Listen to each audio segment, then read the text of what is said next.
कल हम लोग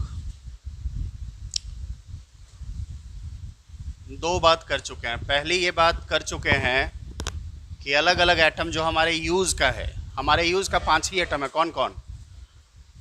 हमारे यूज़ का 5 ही एटम है। कौन एक्स है?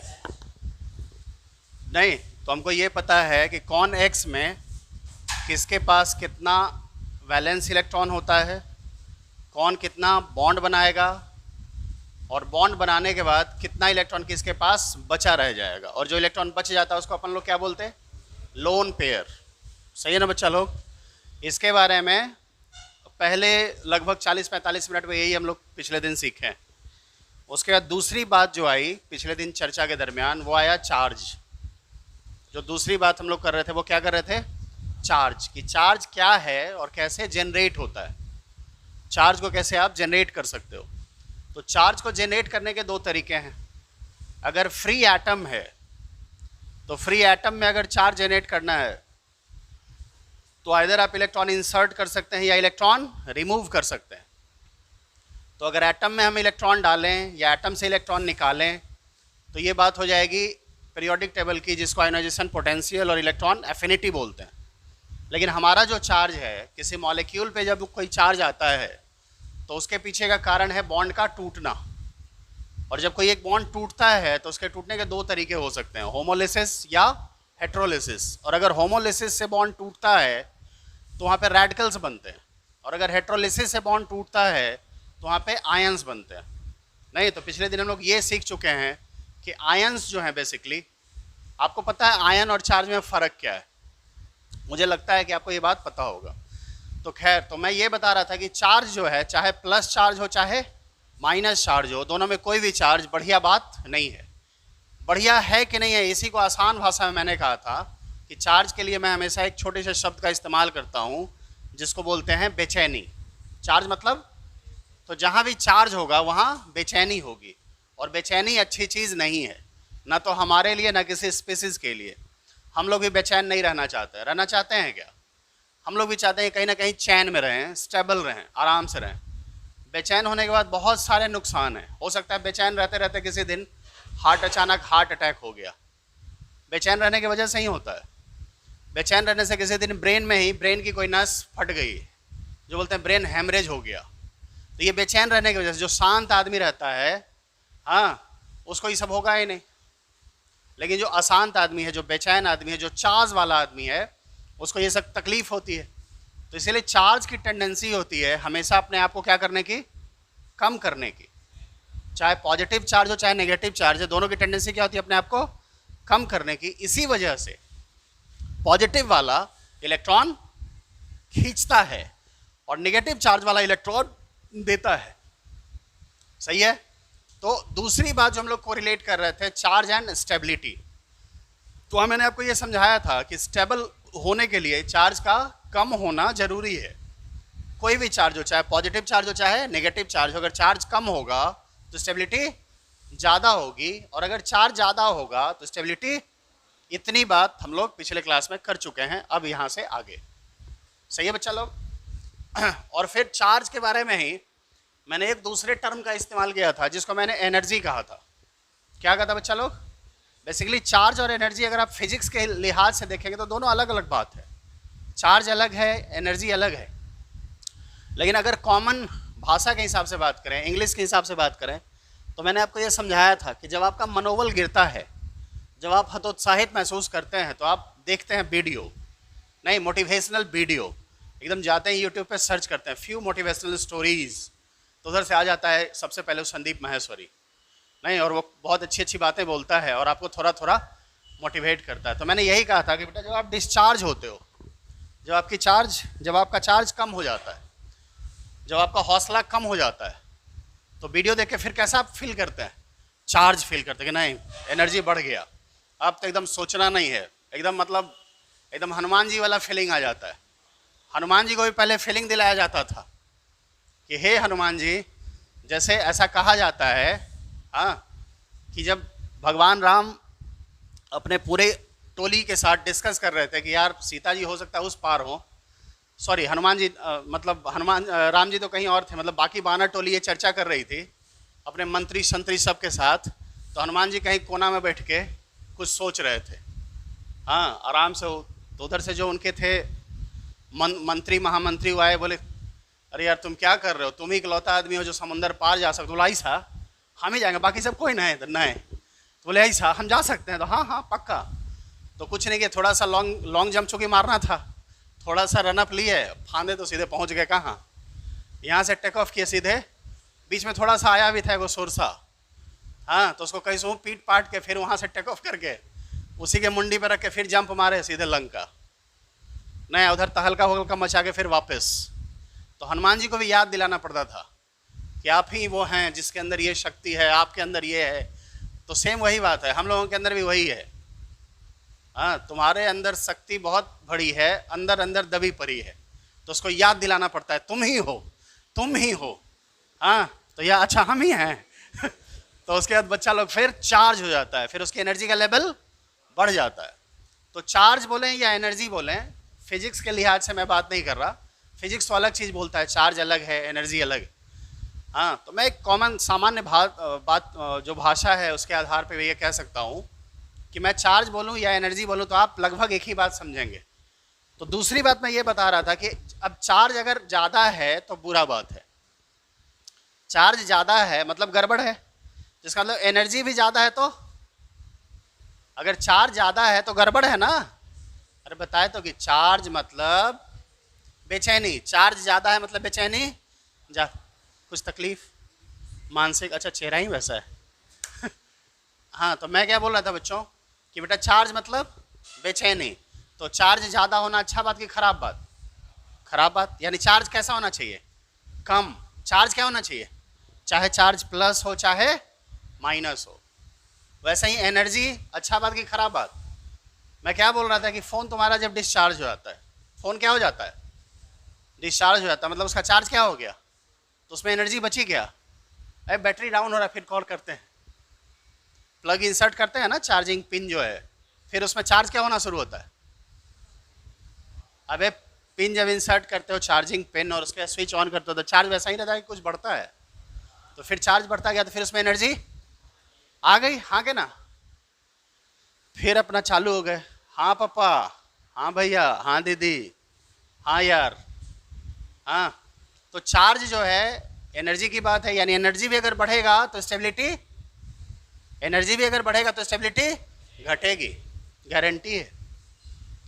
हाँ, इसके लिए मैं आपको एक एग्जांपल दे देता हूँ कि जैसे मेरे जैसा आदमी जब बाइक चलाता है तो 40 किलोमीटर की रफ्तार से मैक्सिमम नहीं, उसके आगे नहीं, क्योंकि पता है मास इंटू वेलोसिटी बराबर मोमेंटम बहुत होगा सही है ना? लेकिन तुम लोग जो चलाते हो तुमको पता है मास तो है नहीं और मोमेंटम बराबर करना है, तो वेलोसिटी एकदम जो 40 पे मेरा रहता है वो तुम लोग एकदम 90-95 इसका में मज़ा ही नहीं आता, फील नहीं आया कि आज बाइक चला है।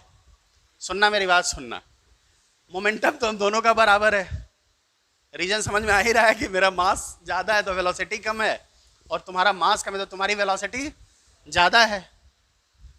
तो अगर अचानक से हमको टकराना हो किसी से, जो हम ना चाहते हुए भी टकरा जाते हैं कई बार। हाँ, आप जैसे चला रहे हैं, गाड़ी चला रहे हैं, कोई दूसरा ही आके आप में टकरा गया, वो अपने बस में तो है नहीं। तो इसीलिए अक्लमंद लोग कहते हैं, और फिजिक्स वाले सर ने भी आपको बताया होगा, आपने 9th-10th में भी पढ़ा होगा कि एक एनर्जी होती है काइनेटिक एनर्जी। कौन सी एनर्जी? हाफ mv² करके ऐसा कुछ होता है। तो बेटा तुम्हारी वेलोसिटी ज़्यादा है, हाफ mv², तो तुम बताओ 90 की स्पीड में तुम अगर किसी से टकराओगे तो तुम्हारी एनर्जी ज़्यादा है ना? अबे बोल ना, मैं 40 की स्पीड में टकराऊंगा तो मेरी एनर्जी हाफ mv²। अरे चलो मेरा तो मास, तुम तो बोलोगे सर मास का मल्टीप्लाई होता है, लेकिन मास से तो डायरेक्ट मल्टीप्लाई है, वेलोसिटी के क्या है? स्क्वायर है, सही है ना? तो मास से ज़्यादा खतरनाक हो जाएगा कौन? हाँ, कंट्रोल बेबी कंट्रोल। हाँ हाँ, सुनो सुनो, मैं क्या बोल रहा था, चलो तुम्हारे ही लिए मैं दोनों केस देता हूँ। एक बार तुम 90 की स्पीड में किसी से टकराओगे और एक बार जब तुम 40 की स्पीड में टकराओगे, एनर्जी कब ज़्यादा? तो नाक मुंह टूटने का चांस कब ज़्यादा? यानी वेलोसिटी कम होगा तो नाक मुंह टूटने का चांस, यानी नाक मुंह का स्टेबिलिटी, बोलो बोलो, वेलोसिटी जब ज़्यादा है तो तुम्हारी एनर्जी ज़्यादा है, तो तुम्हारे नाक मुंह के टूटने का चांस, यानी नाक मुंह का स्टेबिलिटी, एंड वाइस वर्सा। बोलो। तो यानी अगर एनर्जी ज़्यादा होगी, अगर एनर्जी ज़्यादा होगी तो वेलोसिटी, सॉरी, अगर एनर्जी ज़्यादा होगी तो स्टेबिलिटी, बोलना, अगर अगर एनर्जी ज़्यादा होगी तो स्टेबिलिटी कम होगी, और अगर एनर्जी कम होगी तो स्टेबिलिटी। तो स्टेबल होने के लिए, मैंने पिछले दिन कहा था बच्चों कि स्टेबल होने के लिए पूरे दुनिया में सभी लोग प्रयासरत हैं।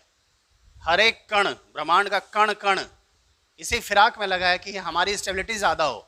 तो अपनी एनर्जी को क्या करना चाहेगा, क्या करना चाहेगा, कम करना चाहेगा, क्योंकि अगर एनर्जी बढ़ गई तो स्टेबिलिटी घट जाएगी। सही है ना। देखते होंगे, सुनते होंगे, अगर आप कस्बा से आते हैं, छोटे शहरों से आते हैं, मतलब कस्बा जो होता है, या गांव से आते हैं, तो वहाँ सुनते होंगे बड़े बुजुर्ग बोलते हैं जल्दी ये जाएगा, लक्षण बता रहा है। कोई बच्चा ऐसा है, मोहल्ला में होता है, हाँ, कोई ऐसा प्राणी है जो कुछ ज़्यादा एनर्जी के साथ पैदा हुआ है, बाइक चलाएगा तो कट मारते रहता है। तो जो बुजुर्ग लोग होते हैं बोलते हैं लक्षण बता रहा है जल्दी ये जाएगा, क्योंकि उनको पता है इसका एनर्जी। अब कोई बच्चा आराम से साइकिल चलाता है तो उसके बारे में बुजुर्ग बोलेंगे जय बे करवा बेटा, ऐसा बोलते हैं क्या। तो उनको पता है, क्योंकि जीवन का अनुभव है, तो पता है कि जिसके अंदर भी जो ज़्यादा फुदका है, हाँ, वो जल्दी जाता है। और अगर जल्दी नहीं जाएगा तो वही होगा, कभी हाथ तोड़वा लिया, कभी पैर तोड़वा लिया, कभी नाक तोड़वा लिया, कभी कुछ, मतलब कुछ ना कुछ टूट फूट होता रहेगा। छोटा बच्चा, घर में छोटा बच्चा, किसी का भी, दीदी का, चाचा का, भैया का, किसी का, तो छोटा बच्चा में फुर्ती ज़्यादा होता है हम लोगों से, हाँ के ना। कई बार ऐसा होता है कि तुम ऐसे गोदी लेना चाह रहे हो, वहाँ से आके फिसल गया, अब फिसल के बेचारा गिर गया, किया, और उधर से कोई पूछा क्या हुआ, तो देखो ना चाचा गिरा दिए वो गिरा अपने। तो छोटे बच्चों में देखो, कभी टकरा गया इधर, कभी उधर टकरा गया, कभी शीशी फोड़ दिया, कभी शीशा फोड़ दिया, कभी ग्लास तोड़ दिया, कुछ ना कुछ टूट फूट, मतलब स्टेबिलिटी उस बच्चे की भी स्टेबिलिटी कम है, और जिस सिस्टम में वो रह रहा है उसकी भी स्टेबिलिटी कुछ ना कुछ करते रहेगा, कुछ ना कुछ डैमेज करता रहेगा। वही बच्चे को एक दिन डिहाइड्रेशन हो जाए अच्छा से, 10-20 बार पॉटी हो जाए, 10-20 बार वॉमिटिंग हो जाए, तो उस बच्चे में एनर्जी उतना ही रहेगा कि एनर्जी कम हो जाएगा, आराम से ऐसे पड़ा रहेगा बेड पे। तुम जाओगे उसको ऐसे ऐसे करोगे, अभी उसका एनर्जी क्या है बताओ, कम है। तो घर के चीज़ों के टूटने फूटने का चांस, उसके भी फिसलने का चांस, फिर धीरे धीरे धीरे धीरे बॉडी उसका हाइड्रेट होगा। अरे डिहाइड्रेट हुआ तो हाइड्रेट होगा ना, उसको मेडिसिन देंगे, ये और भी जो दूसरी चीज़ें हैं खाने पीने की वो देंगे, फिर 2 दिन के बाद फिर बच्चा का एनर्जी बढ़ गया।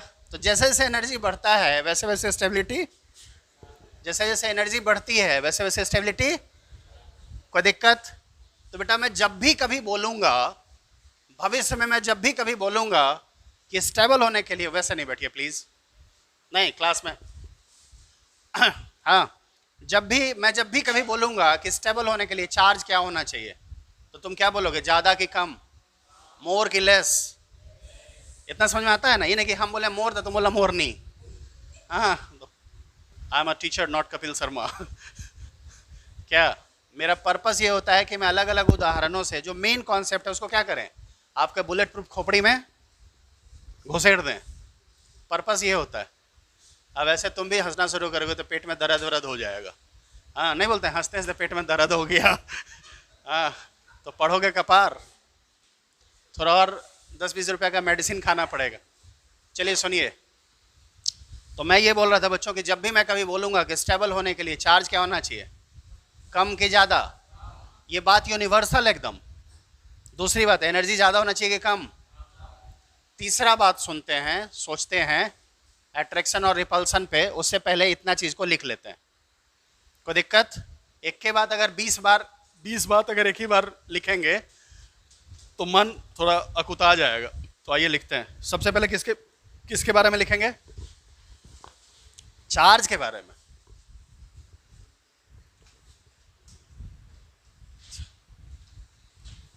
चार्ज एंड स्टेबिलिटी,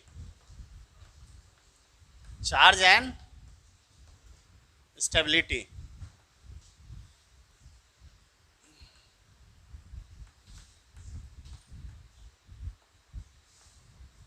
सुनिएगा बच्चों, बेटा स्टेबिलिटी और चार्ज का रिलेशन कैसा है, डायरेक्टली कि इनवर्सली? डायरेक्टली कि इनवर्सली? यानी चार्ज बढ़ेगा तो स्टेबिलिटी घटेगी, और चार्ज अगर घटेगा तो स्टेबिलिटी, यानी stability is inversely proportional to किसके? चार्ज के। कोई दिक्कत? इनवर्सली का मतलब यही नहीं, बढ़ेगा तो ही, बढ़ेगा तो घटेगा, घटेगा तो, कोई दिक्कत? पहला। दूसरा, पहला बात। दूसरा बात, एनर्जी एंड, हाँ, energy and stability, energy and stability. आप बताइए बच्चों, बेटा एनर्जी और स्टेबिलिटी का क्या रिलेशन है? एनर्जी बढ़ेगा तो स्टेबिलिटी नहीं, और एनर्जी अगर घटेगा तो स्टेबिलिटी, यानी ये रिलेशन बिल्कुल वैसा ही है जैसा चार्ज का है। तो स्टेबिलिटी इज प्रोपोर्शनल टू, हाँ, stability is proportional to 1/1 energy. मैं चाहता हूं यहां पे आप हिंट के लिए लिख लें एग्जाम्पल, एग्जाम्पल बाइक 1 बाइक 2, इसकी स्पीड 40 km/h और इसकी स्पीड 80 km/h। मुझे लगता है कि इतना के बाद तो समझ में आ जाएगा कि कहना क्या चाह रहा है, नहीं? इतना के बाद नहीं समझ में आ जाएगा कि क्या कहना क्या चाह रहा है? मतलब दोनों में किसकी एनर्जी ज़्यादा है तो किसकी स्टेबिलिटी कम है। सही है। तीसरी बात अब हम लोग सीखने वाले हैं, तीसरी बात हम लोग सीखने वाले हैं, हाँ, एट्रैक्शन एंड स्टेबिलिटी। तीसरी बात क्या सीखने वाले बच्चों? Attraction and stability.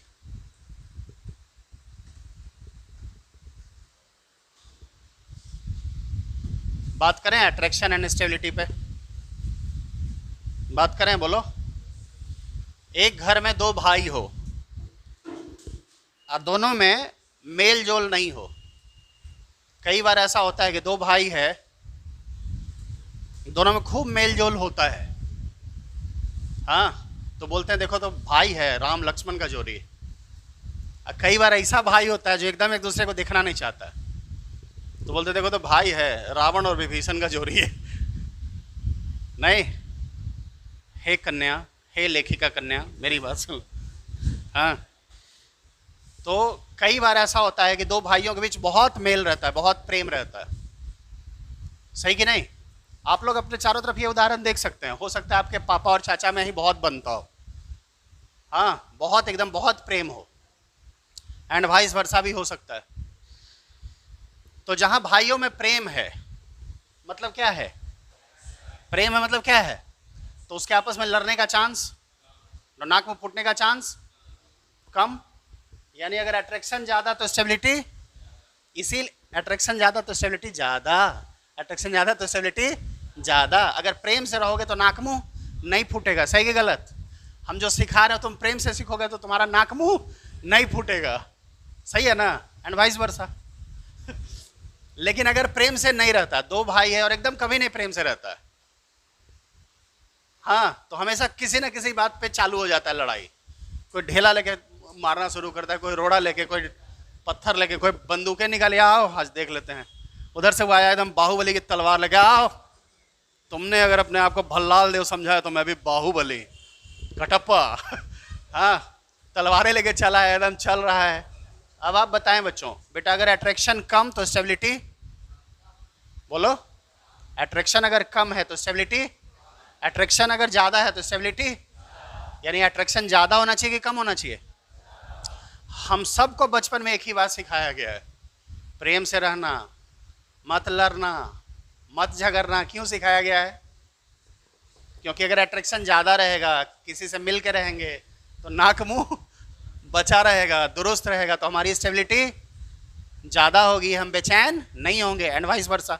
और अगर हम प्रेम से नहीं रहते हैं, अगर हम लड़ झगड़, हालांकि अलग अलग डीएनए वाले लोग हैं इस धरती पे, कोई ऐसनो है जो प्रेम की भाषा नहीं समझता है, तो उसके लिए बोला गया है कि लातों के भूत नहीं, मतलब उसको लतियाओ पहले भर पेट, तब वो सुनेगा तुम्हारा बात। संस्कृत में इसी को कहा गया है सठम साठ्यम समाचरेत, है ना। जो शठ होता है मतलब जो हठी होता है, जो खच्चड़ होता है, उसको पहले लतियाओगे नहीं तो तुम्हारा बात नहीं सुनेगा। तो कुछ लोग ऐसे भी होते हैं, लेकिन कुछ लोग ऐसे भी होते हैं। सच्चाई यही है कि आपको अगर हम कोई डांट के कुछ बात समझाएं तो हो सकता है आप मेरे दबाव में चुप तो रह जाएंगे, लेकिन मन ही मन आपके मस्तिष्क में विचार और तरह तरह के शब्दों की आंधी चलती रहेगी। ताकत ज़्यादा है तो ठीक है, कोई बात नहीं। इवन कि यही शब्द हम लोग अपने माता पिता के लिए भी यूज़ करते हैं। अगर बाबूजी कभी 2-4 लपट खींच दिया, अच्छा कोई बात नहीं, हमारा टाइम आएगा, अपना टाइम आएगा, नहीं। जबकि हकीकत है कि हमारे मन में ये सारे शब्द नहीं आने चाहिए, लेकिन इंसान हैं, हमारे जज्बात हैं। हाँ, कोई बलपूर्वक हमको दबाता है तो हमारे अंदर ये शब्द तो आएंगे ही, स्वाभाविक। लेकिन वही बात प्रेम से कोई समझा देता है, जिसको बोलते हैं इमोशनल अत्याचार, है ना। तब वही बात हम आराम से समझ जाते हैं और हमारे विचारों की आंधी समाप्त हो जाती है। क्या, जैसे मान लीजिए कि हम क्लास में आज आए थे, मेरे आने के बाद लगभग 10 बच्चे आए, तो आज हम कुछ नहीं बोले। हम चाहते तो डांट भी सकते थे, क्यों? क्योंकि जब क्लास में आ गए तो मास्टर बॉस है, तो सबको डांट सकते थे खड़ा करके लाइन की, क्या रे टाइम का अंदाजा नहीं, कहाँ गए थे, तुमको पता नहीं था कि मेरा आने का टाइम क्या है। लेकिन आज नहीं बोले, किसी दूसरा दिन पहले इमोशनल अत्याचार वाले स्टाइल में समझाएंगे कि देखो बेटा ये तो गलत बात है, बताओ हम टाइम पे आ जाते हैं, तुम हमसे भी ज़्यादा बड़का VIP हो, तो तुम ही टाइम बता दो, हम ही उस टाइम पे आया करेंगे। नहीं, पहले तुम लोग जब फ्रेश हो लेना, हम आके बैठे रहेंगे वहाँ ऑफिस में। जब तुम लोगों का हो जाए तो कोई आके हमको बुला देना कि ओए मास्टर आजा, हम लोग आ गए। हाँ, तो दोनों का प्रभाव पड़ता है मन पे। एगो कोई मास्टर डांट दिया है करकड़ा के, वो भी, हाँ, एगो प्रेम से इमोशनल अत्याचार किया है, वो भी। तो हमको पता है स्टेबल होने के लिए अट्रैक्शन क्या होना चाहिए, ज़्यादा होना चाहिए। अगर अट्रैक्शन कम होगा तो स्टेबिलिटी कम होगी, सही है ना। तो यहाँ भी हम इस पॉइंट को लिख लेते हैं कि stability is proportional to, directly proportional to किसके, बोलेगा बच्चा लोग, ये डायरेक्ट है किस पे, मतलब सुनना, डायरेक्ट का मतलब ये बढ़ेगा तो ये, अरे बोलना, बढ़ेगा तो घटेगा तो। जैसे तुमको लपड़ कस के मारे तो चोट कस के लगेगा, धीरे से मारे नहीं।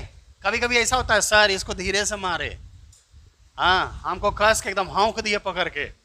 ऐसा रिलेशन क्या कहलाता है, ऐसा रिलेशन कैसा कहलाता है? डायरेक्टली ज़्यादा कस के हाँकिएगा, ज़्यादा एकदम बच्चा फड़फड़ाएगा, और धीरे धीरे मारिएगा तो बच्चा हाँ एंजॉय करेगा। जैसे हम अपने घर के सभी बच्चों को पीटते हैं जो 10वां पास करता है, जैसे ही 10th बोर्ड पास करता है तो हम अपने घर के हर बच्चा को एक न एक दिन पुश मारते हैं। हाँ, लड़का लोग को मारते हैं, लड़की लोग को नहीं, बहन लोग को नहीं मारे हैं। एक बार अपनी बहन को एक ऐसे ही एक लपड़ मारे तो गिर गई तो उसके बाद बहन लोग को नहीं मारते कि नहीं चलो तुम लोग कोई बात नहीं। लेकिन जितना भी भाई हो भतीजा हो जो 10वां पास कर गया, उसको एक दिन कूटते हैं जम के, ताकि खौफ बरकरार रहे ऑर्गेनिक का, है ना, कि मारेंगे जरूर, गलती करेंगे तो पिटाएंगे। हाँ, और मतलब पुष्ट मारते हैं।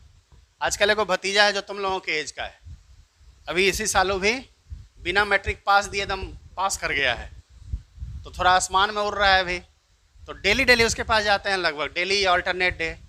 और भाभी जिससे कंघी करती है ना, कंघी बोलते हैं, भाभी जरा कंघी रख दीजिए यहाँ पे, कंघी से 10-20 कंघी, कभी हाथ पे कभी इधर कभी इधर, हम बोला ब्रेक डांस करता रह तू।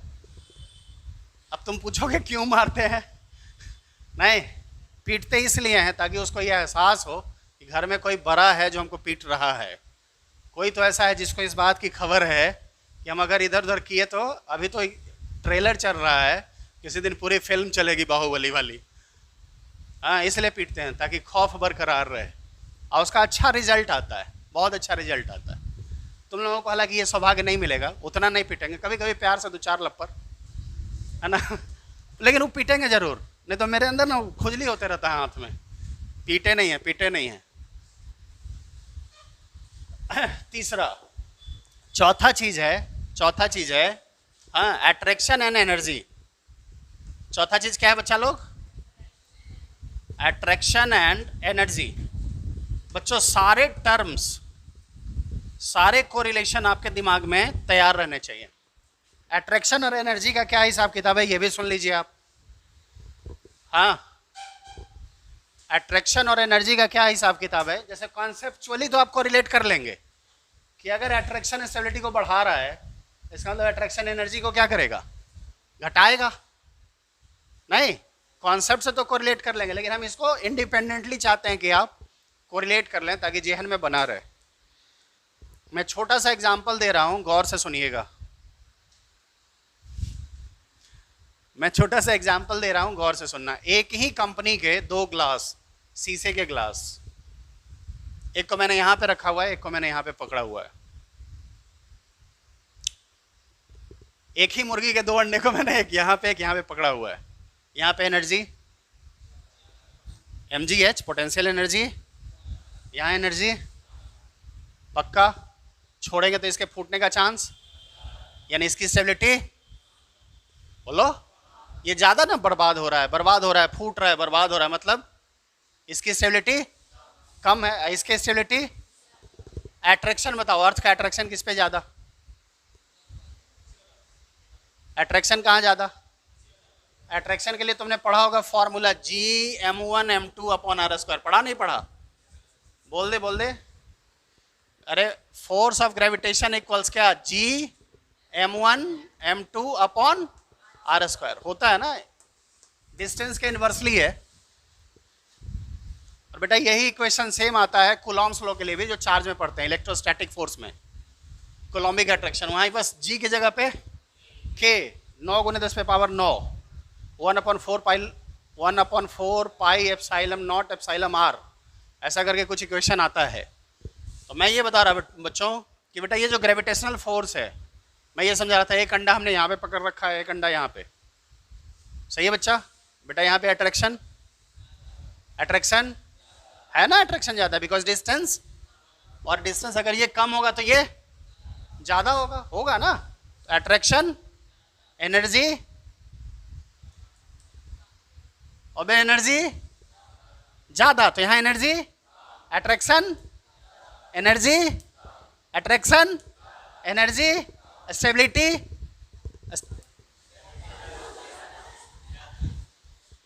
मतलब बोलना नहीं है, खाली हंसना है। अरे हम सबको ईश्वर ने 32 दांत दिए हैं, जो समय आने पे 32 हो जाएंगे। अभी आपके 32 नहीं हुए होंगे, सही है ना? और जिसका 32 हो गया तो समझ लेना उसका उम्र 32 का उल्टा 23 साल हो गया, सही है ना? जो कि कहा जाता है 23वें साल में, 24वें साल में वो 32वां दांत आता है, अकल चौवा जिसको बोलते हैं, विजडम टिथ। एक बार फिर से सुनेंगे बच्चों। बेटा यहाँ दोनों, मैं अपनी स्पीड घटा रहा हूँ सो दैट कि आप मेरे साथ कोरिलेट कर पाएं।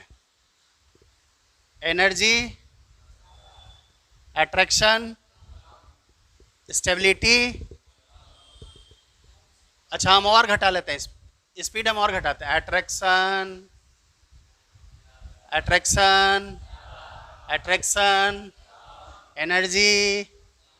एनर्जी कम, अट्रैक्शन, एनर्जी, यानी अगर अट्रैक्शन ज़्यादा होगा तो एनर्जी, और स्टेबिलिटी एंड वाइस वर्सा। बोल सही कि गलत? जब आप किसी से प्यार से बात करते हैं, यानी जब आप अट्रैक्शन में हैं, तो चिल्ला के बात करते हैं कि आराम से बोलते हैं, तो एनर्जी ज़्यादा लगा रहे हैं कि कम?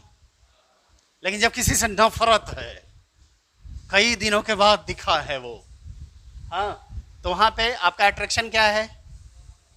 अट्रैक्शन ज्यादा है। मतलब जिसको देखना नहीं चाहते, मन करता है इसको चीर दें, फाड़ दें, तो वहां अट्रैक्शन है। अगर इसको अट्रैक्शन बोलते हैं तो ये बहुत खराब वाला अट्रैक्शन है। हाँ, ये अट्रैक्शन तो जरूर है, लेकिन किसके साथ? उन हथियारों के साथ नहीं कि वो आएगा तो मेरा अट्रैक्शन बढ़ जाता है, नहीं। तो मैं ये समझा रहा था बच्चों, बेटा अट्रैक्शन अगर, हाँ मैं ये समझा रहा था, किसी से प्यार से बात कर रहे हैं, अट्रैक्शन में है तो आराम से बात करते हैं। लेकिन अगर कहीं पे अट्रैक्शन नहीं है, तब आप कैसे बोलते हैं? चीख के बोलते हैं, चिल्ला के बोलते हैं, तेज बोलते हैं, ज़्यादा एनर्जी लगाते हैं, पसीना पसीना हो जाते हैं, देखते के साथ आपकी भुजाएं फड़कने लगती हैं। ये सारे उदाहरण मर्दों के लिए हैं। हाँ, स्त्रियों के लिए क्या उदाहरण हो सकते हैं मैं नहीं समझता, और ना मैं बोल सकता हूँ। हाँ, स्त्रियों के लिए बस है कि जैसे देखी तो भुनुर भुनुर शुरू कर दी, नहीं, लेकिन हम लोगों की भुजाएं फड़कने लगती हैं, लहू गर्म होकर दौड़ने लगता है नसों में।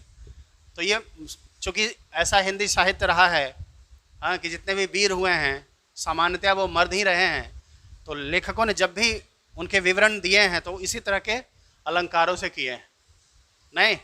और कन्याओं में तो बहुत कम, जैसे हुई भी तो एगो झांसी की रानी हुई, नहीं।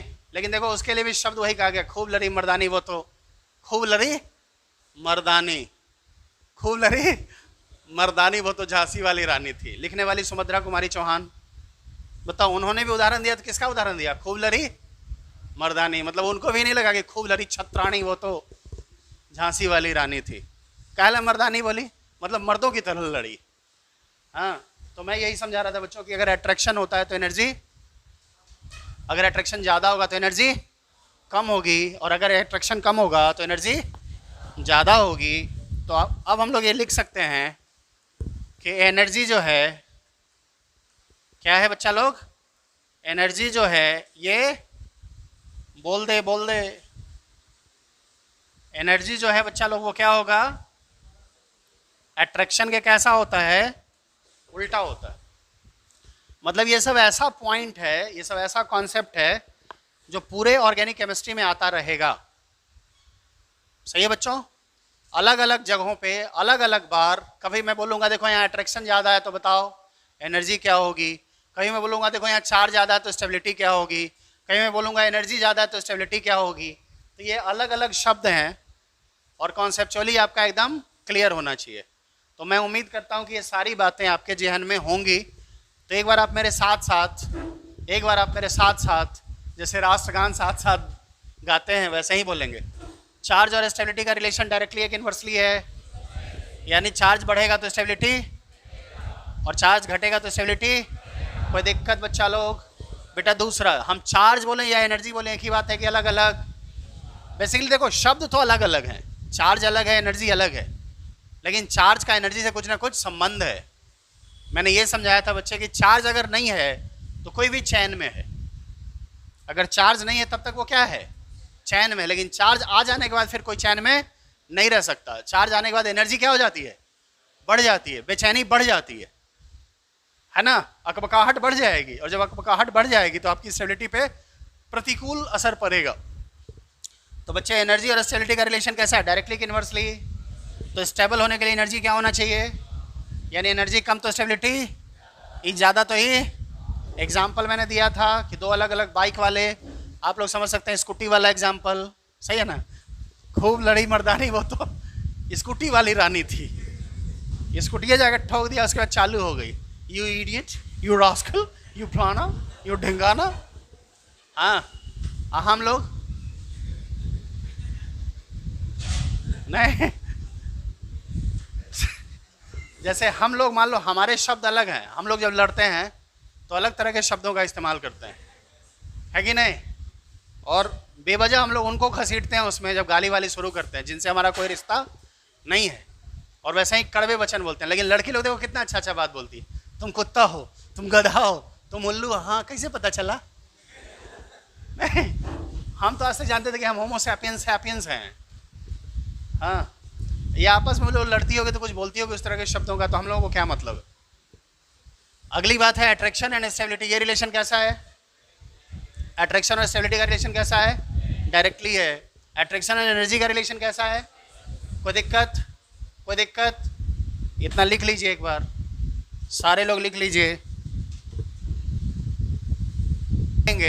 हम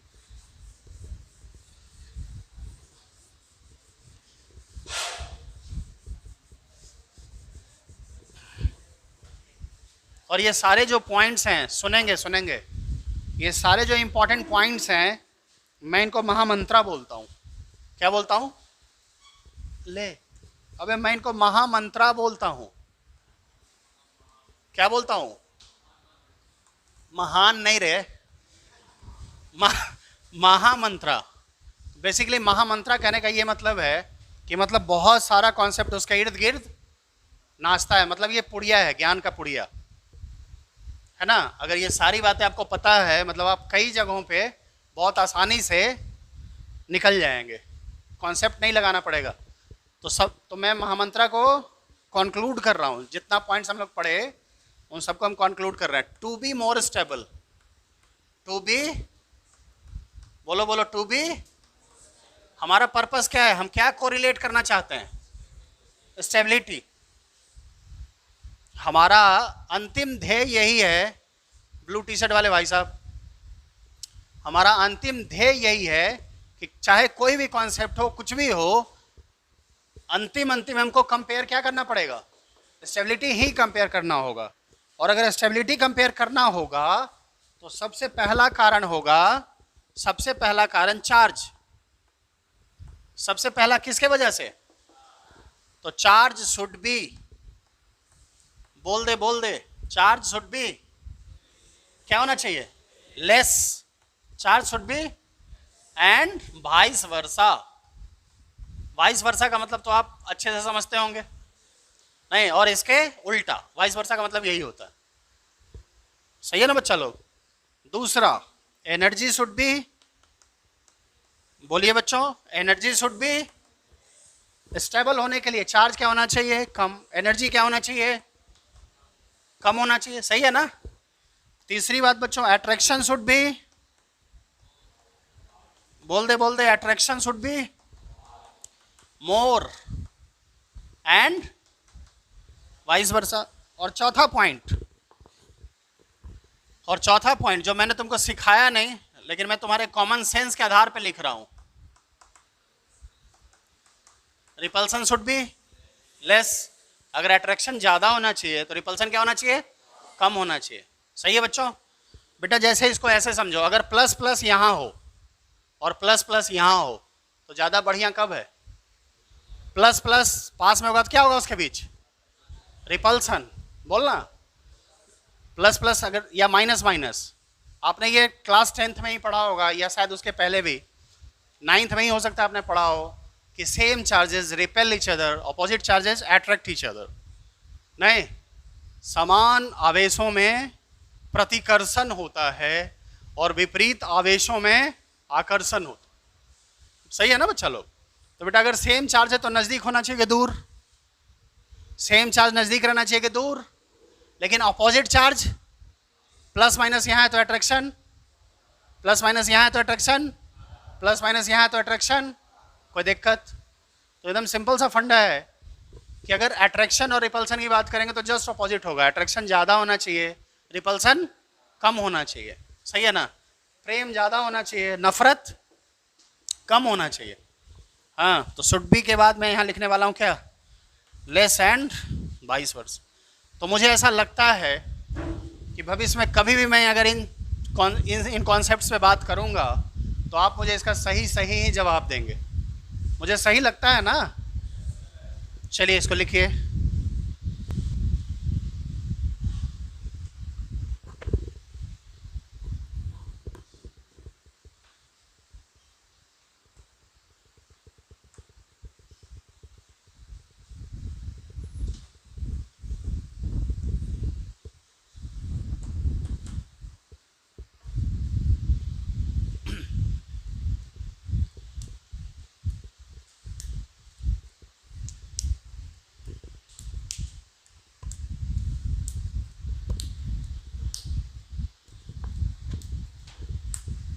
आगे बात करें बच्चों। बेटा अगला मैंने हेडिंग क्या दिया, टेंडेंसी ऑफ, कि चार्ज की क्या टेंडेंसी होती है, सही है। इतना कुछ हम लोग पढ़ लिए, तो बताइए चार्ज अगर है कहीं पे तो चार्ज की टेंडेंसी होगी कि हम अपने आप को स्टेबल करें, हाँ के ना। तो स्टेबल करने के लिए चार्ज को क्या होना पड़ेगा, पहली पंक्ति में लिखा है charge should be, if you have to become more stable then you have to reduce, then you should reduce what, charge। तो चार्ज की टेंडेंसी क्या होगी अपने आप को, चार्ज की टेंडेंसी क्या होगी अपने आप को कम करने की, सही है। तो मैं सिर्फ ये बात लिख रहा हूं कि चार्ज हैज अ टेंडेंसी, हाँ, चार्ज हैज अ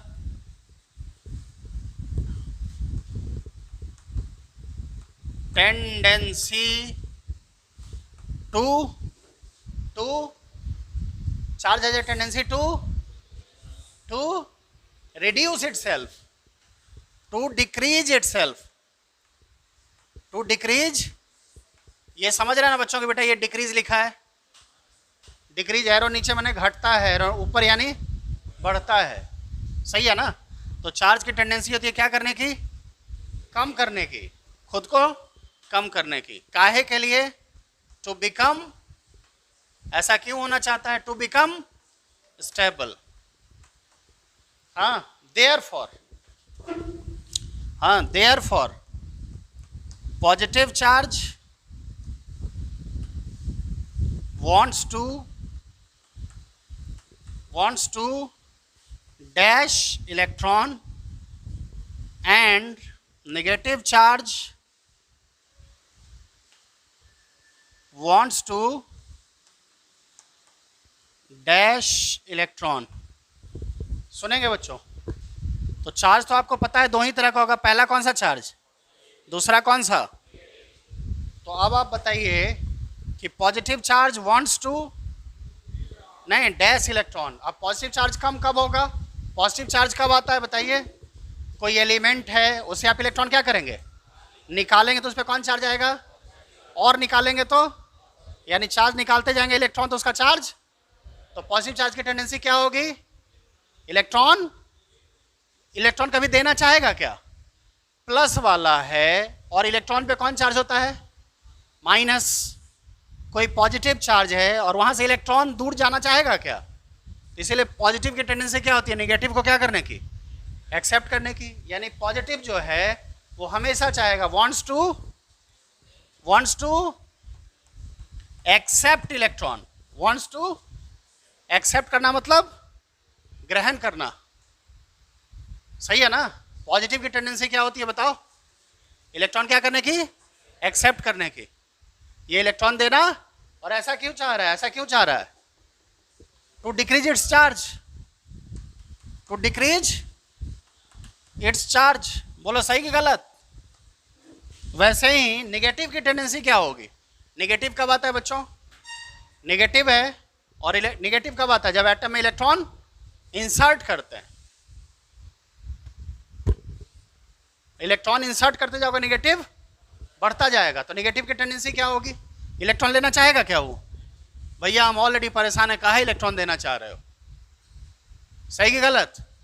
आप जिस वजह से परेशान हैं वही वजह आपको और दे दिया जाए तो, जैसे आप ऐसे समझिए, आप ऐसे समझिए कि आप पढ़ के गए खाना खाने, हाँ जैसे कल आपको भूख लगी थी वैसे आज भी भूख लगेगी, हाँ हम सब इंसान, हमको भूख लगेगी ही लगेगी, जिसको भूख ना लगे वो इंसान थोड़े है, हाँ वो तो परमात्मा का अवतार है। हमरा भूख नहीं लगता है, हमरा प्यास नहीं लगता है, इसके कुछ और भी मतलब होते हैं, लेकिन मैं यही समझता हूँ कि परमात्मा का वास हो गया इसमें, हाँ। तो सुनिएगा मेरी बात, तो जैसे भूख लगा हो, भूख लगी हो आपको एकदम कस के, आप तड़प रहे हैं भूख से, और जब सामने पहुंचे तो देखे कि बस 2 रोटियाँ बचल है। लड़कों का उदाहरण ले रहे हैं, लड़की लोगों का तो खाएगी भले कहते हैं हम 2 रोटियाँ खाते हैं, हाँ, और हालांकि होता भी है, कई लड़कियां ऐसी हैं, अब जैसे ये जो दुबली पतली कन्या है, ये हकीकत है 2 रोटी खाती होगी, या 1.5 को खाती होगी, हो सकती 2 को मैदा बचा लेती हो, नहीं। और एगो हम लोग हैं, समझ ही रहे हैं, हम सब एक ही श्रेणी वाले हैं, कंपटीशन अगर लग गया तो फिर सामने वाले की गिनती फेल है। अब पता नहीं 18 तक हम गिने थे, उसके बाद नहीं गिन पाए। तो सुनना मेरी बात, सुनना, मैं क्या बोल रहा था, हाँ मैं यही बोल रहा था कि आप गए 2 ही रोटी बची हुई है, तो जो आपको गुस्सा आएगा, हाँ कि ना आएगा ना, और उतने में आपका कोई दोस्त 1 रोटी और छीन के भाग जाए तो आपका गुस्सा और मतलब हम ऑलरेडी परेशान थे, तुम और परेशान करने आए हो यार, ये दोस्ती है, हाँ। तो उसी दिन से दोस्ती में क्या हो जाएगा, तलाक तलाक तलाक, अब तुमसे दोस्ती नहीं चलेगा। तो मैं यही समझा रहा, नेगेटिव क्यों परेशान है, नेगेटिव क्यों परेशान है, कहीं से इलेक्ट्रॉन आ गया है, अब कोई और उसके बगल में है, भाई 1 इलेक्ट्रॉन और ले लो ना प्लीज, ले लो ना भाई, तो कैसा लगेगा, भागते हो, हाँ ऑलरेडी नेगेटिव है, नेगेटिव आ रहा है, इलेक्ट्रॉन आ रहा है, लाना चाहेगा क्या, उसको रिजेक्ट करेगा। तो इसीलिए नेगेटिव क्या चाहता है, नेगेटिव चाहता है कि कोई हमारा इलेक्ट्रॉन ले लो, भगवान के नाम पे ले लो, इलेक्ट्रॉन ले लो हमारा। तो इसलिए नेगेटिव चार्ज wants to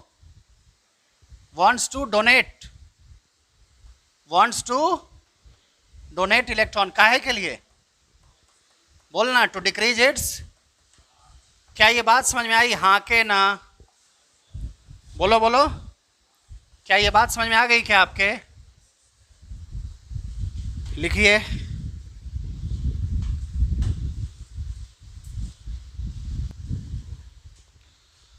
तो यहां से हमको ये पता चलता है कि कुछ ऐसे चीज़ें होती हैं जो इलेक्ट्रॉन एक्सेप्ट करना चाहती हैं और कुछ ऐसी चीज़ें हैं धरती पे जो इलेक्ट्रॉन डोनेट करना चाहती हैं, नहीं? तो इन तथ्यों से ये पता चलता है कि कुछ ऐसा चीज़ है जो इलेक्ट्रॉन एक्सेप्ट करना चाहता है और कुछ ऐसा चीज़ है जो इलेक्ट्रॉन डोनेट करना चाहता है। तो यहीं से कॉन्सेप्ट आता है, यहीं से कॉन्सेप्ट आता है EWG का। हाँ, यहीं से कॉन्सेप्ट आता है किसका? EWG का और EDG का।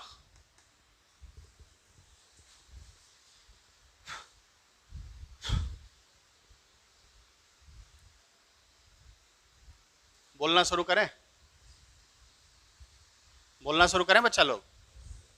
चलिए सुनिएगा, सुनिएगा बच्चों। बेटा यहीं से हमको ये समझ में आता है कि ग्रुप दो तरह के होते हैं। कुछ ऐसे ग्रुप्स होते हैं जो एक्सेप्ट करती हैं इलेक्ट्रॉन। इलेक्ट्रॉन एक्सेप्ट करना मतलब अपनी तरफ खींचना चाहता है, और कुछ ऐसा होता है जो इलेक्ट्रॉन देना चाहता है। नेचर में दो तरह के ग्रुप्स हैं, इलेक्ट्रॉन खींचने वाले और इलेक्ट्रॉन देने वाले। इसी के लिए दो अलग अलग शब्द हैं। एक का नाम है EWG है। ई कौन जी हैं? WG। बेटा E for electron, E for electron, और W for withdrawing. W for, बोलो बोलो, W फॉर विथड्रॉइंग। और विथड्रॉइंग मतलब खींचना, विथड्रॉ करना मतलब खींचना। Electron withdrawing group. बेटा इसी को इन शॉर्ट में क्या बोला गया है? EWG। सही है? या इसी के लिए एक दूसरा नाम है इसका, या इसी के लिए एक दूसरा नाम है, इसको बोलते हैं एक्सेप्टर। ये क्या करता है? बोलो बोलो बोलो, क्या करता है ये? इलेक्ट्रॉन खींचने वाला है। इलेक्ट्रॉन खींचने वाला, जहां इलेक्ट्रॉन मिलेगा वहां से क्या करेगा ये? यानी इलेक्ट्रॉन क्या कर रहा है? ये एक्सेप्ट कर रहा है। बोलो सही कि गलत? और दूसरा जो है EDG। हाँ, तो ये तो समझ में आ गया कि, ये तो समझ में आ गया EWG का मतलब क्या होता है। आपको ये वाला टर्म ही मिलेगा बुक में, बुक में यही वाला बुक में यही वाला टर्म मिलेगा EWG। इसका पूरा नाम है इलेक्ट्रॉन डोनेटिंग ग्रुप। पूरा नाम क्या है बच्चा लोग? Electron donating. बेटा डोनेट करना मतलब देना, दान करना ही बेसिकली। इलेक्ट्रॉन डोनेटिंग ग्रुप, या मैं इसको बोलता हूं डोनर। मैं क्या बोलता हूं बच्चों? ये एक्सेप्टर है और ये डोनर है।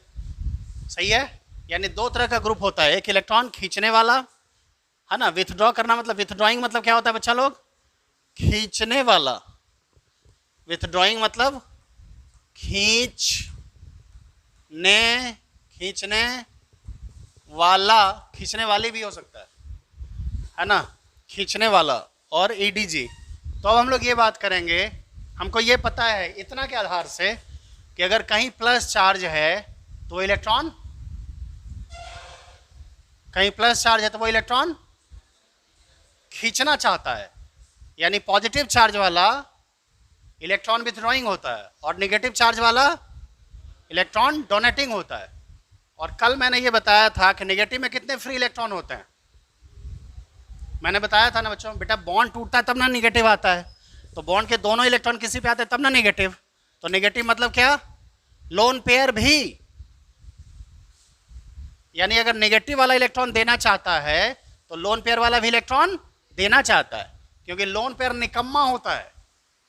बताया तो था, कुछ ऐसे इलेक्ट्रॉन होते हैं जो बॉन्ड बनाते हैं, कुछ ऐसे इलेक्ट्रॉन होते हैं जो बॉन्ड नहीं बनाते।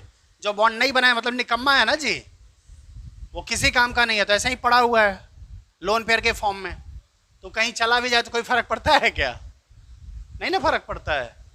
तो यहां से हम ये अब हम लोग ये सीखेंगे कि हाउ टू आइडेंटिफाई।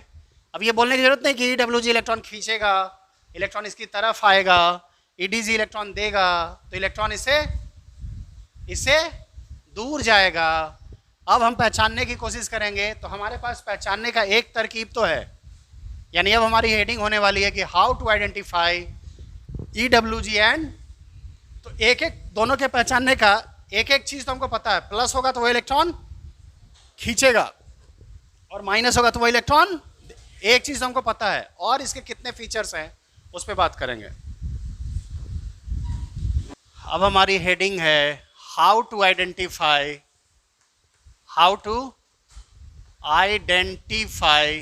आइडेंटिफाई मतलब पहचानना, आइडेंटिफाई मतलब पहचानना, पहचान कौन, हाउ टू आइडेंटिफाई क्या क्या पहचानना है, EWG या EDG। हाँ, तो एकदम सिंपल सा बात है, पहचानना हो तो एकदम आसान है, सुनिएगा। टू बी EDG, पहले मैं समझा रहा हूँ क्या होने के लिए, EDG होने के लिए। बोलना शुरू करूँ, बोलो हाँ के ना, बोलना शुरू करूँ बच्चों। बेटा पहला तुमको पता है, अगर EDG होना है, अगर इलेक्ट्रॉन देना है, तो पहला हो सकता है कि क्या हो, बोलिए बच्चों, पहला क्या हो सकता है, नेगेटिव चार्ज इज प्रेजेंट, या दूसरा क्या हो सकता है, दूसरा क्या हो सकता है बच्चों, तो मैंने आपको बताया था कि बेटा नेगेटिव मतलब कितना इलेक्ट्रॉन, 2, नेगेटिव मतलब कितना इलेक्ट्रॉन, और लोन पेयर का मतलब कितना इलेक्ट्रॉन, यानी दूसरा क्या हो सकता है बच्चों बताइए, लोन पेयर इज प्रेजेंट, या ये हो या तीसरा बोथ, तीसरा क्या, नहीं समझे बात।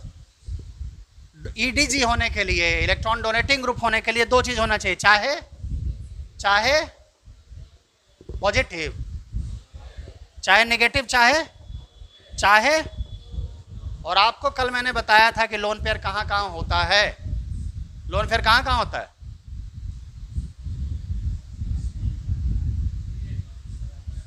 कल हम बताए थे बेटा, कार्बन पे नहीं होता है, कार्बन पे नहीं होता है, तो C खत्म हो गया, उसके आगे जो होता है उस पे होता है, नहीं, नाइट्रोजन, ऑक्सीजन, हैलोजन, बताया था ना, कॉन X, तो जिसमें कार्बन हट गया तो क्या बचा, ऑन X। लोन पेयर किसके पास होता है, ऑन X, ऑक्सीजन, नाइट्रोजन और हैलोजन। कोई दिक्कत कहीं भी, चूंकि कल मैंने यही इसीलिए बताया है कि कौन कितना बॉन्ड बनाता है और कितना लोन पेयर रह जाता है, कि कहां पे लोन पेयर होगा ये आपको खुद पता होना चाहिए। लोन पेयर किस पे होता है, नॉक्स, नाइट्रोजन, नाइट्रोजन के पास कितने लोन पेयर, ऑक्सीजन के पास, हैलोजन के पास, कोई दिक्कत, इसको लिख लीजिए मेरे प्यारे बच्चों। एग्जाम्पल, मैं नीचे एग्जाम्पल चाहता हूं लिख दूं क्या, बोलो नीचे लिख दूं क्या एग्जाम्पल, जैसे देखो O माइनस, इधर आ, बताइए लोन पेयर है, कोई बोलेगा हमको दिखिए नहीं रहा सर क्या लिखे हैं आप, O माइनस, इस पे लोन पेयर है कि नहीं है, बताओ, कैगो, 2 लोन पेयर ऑलरेडी है और साथ में माइनस भी है, सही है ना, तो यानी इसके पास क्या क्या है, दोनों है, तो ये इलेक्ट्रॉन कैसा होगा, डोनर की एक्सेप्टर। अगला देखो, अगला CH2 माइनस, क्या है इसके पास, अबे क्या है, माइनस है, लोन पेयर है क्या, वैसे ही मान ले बच्चा कहीं NH2 जुड़ा हुआ है, क्या जुड़ा हुआ है, NH2, इसके पास लोन पेयर है कि नहीं, तो ये मैं लिखूंगा तब लोन पेयर रहेगा क्या, अगर मैंने सिर्फ NH2 लिखा तो तुम्हें नहीं पता चलेगा कि नाइट्रोजन पे लोन पेयर है कि नहीं, पता चलेगा ना बच्चा लोग। वैसे ही बच्चों अगर मैंने यहाँ X लिखा, क्या लिखा, X मतलब हैलोजन, फ्लोरीन, क्लोरीन, ब्रोमीन और आयोडीन, सही है बच्चों। बेटा इसके पास कितने लोन पेयर, 3, बताया तो था कल मैंने तुमको, इसने 1 बॉन्ड बना रखा है, इसके वैलेंस शेल में कितने इलेक्ट्रॉन होते हैं, 7, एक ने बॉन्ड बनाया हुआ है, कितने ने बॉन्ड नहीं बनाया, 6 ने, तो पेयर में बोलेंगे तो कितने पेयर, तो इसीलिए 3 पेयर, यहां हम दिखाएं या न दिखाएं, आपको मन की आंखों में दिखना चाहिए। वैसे ही बच्चों मैंने यहाँ पे लास्ट लिख रहा हूँ, ETC हो या माइनस हो, चाहे बताए थे कल कि माइनस के नीचे दो ऐसे डॉट दिया रहता है, इसका क्या मतलब? दो free electron. It doesn't mean कि स्माइली है, बोला नहीं थे कल? चले क्लिक क्लिक। अब दूसरा तो आपने EDG पहचानना सीख लिया क्या? बोलिए बच्चों। और बेटा ये सब जगह काम आएगा। ये जो EDG है, या इसी का मैंने नाम रखा है, EDG का ही दूसरा नाम मैंने क्या रखा है? बोलो बोलो, डोनर। बेटा ये जो है ना, ये ऑर्गेनिक केमिस्ट्री में एकदम अंतिम तक आता रहेगा ये। बस खाली बायोमॉलिक्यूल और पॉलीमर में ये वाला नहीं आएगा, सही है ना? बस सिर्फ बायोमॉलिक्यूल में ये वाला चीज नहीं आएगा, बाकी सब जगह आएगा कि देखो डोनर जुड़ा तो क्या होगा, एक्सेप्टर जुड़ा तो क्या होगा। और मुझे ऐसा लगता है कि अब जब भी डोनर ढूंढना होगा तो तुम लोग ढूंढ लोगे, सही है? अब हम लोग सीखते हैं ढूंढना क्या। तो ये पहला तो हम सीख गए, दूसरा हम सीखने की कोशिश करते हैं, 2B EWG, या इसी का दूसरा नाम क्या है बच्चों? एक्सेप्टर। बच्चा लोग गौर से सुनना,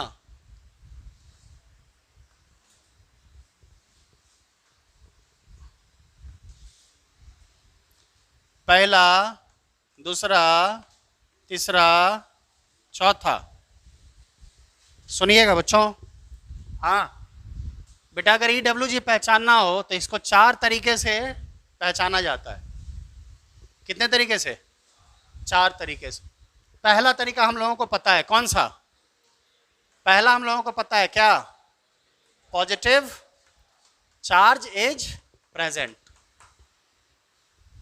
जैसे ही प्लस चार्ज दिख जाए तब तो हमारा काम 25% हो गया। कितना हो गया? 25%। दूसरा बात सुनना क्या है, पीछे वाले भाई साहब, आगे वाले मास्टर की बात सुन लीजिए। तो सबसे पहला काम तो हमारा आसान है कि अगर प्लस चार्ज है तो वो क्या करता है? इलेक्ट्रॉन खींचता है।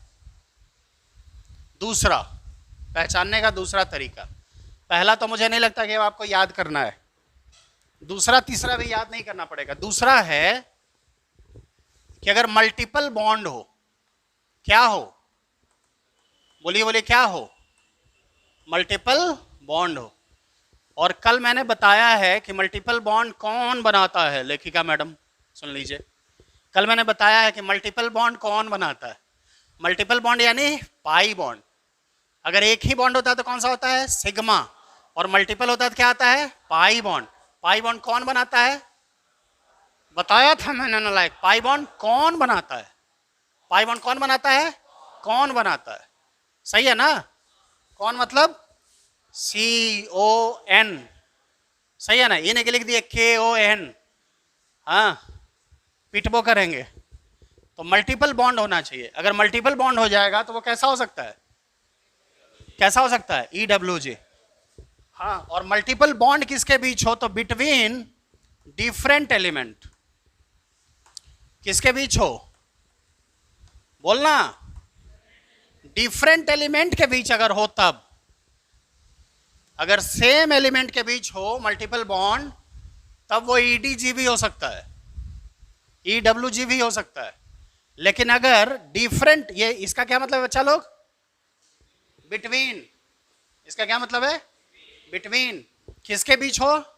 अलग अलग एलिमेंट के बीच अगर मल्टीपल बॉन्ड है तो वो इलेक्ट्रॉन खींचेगा।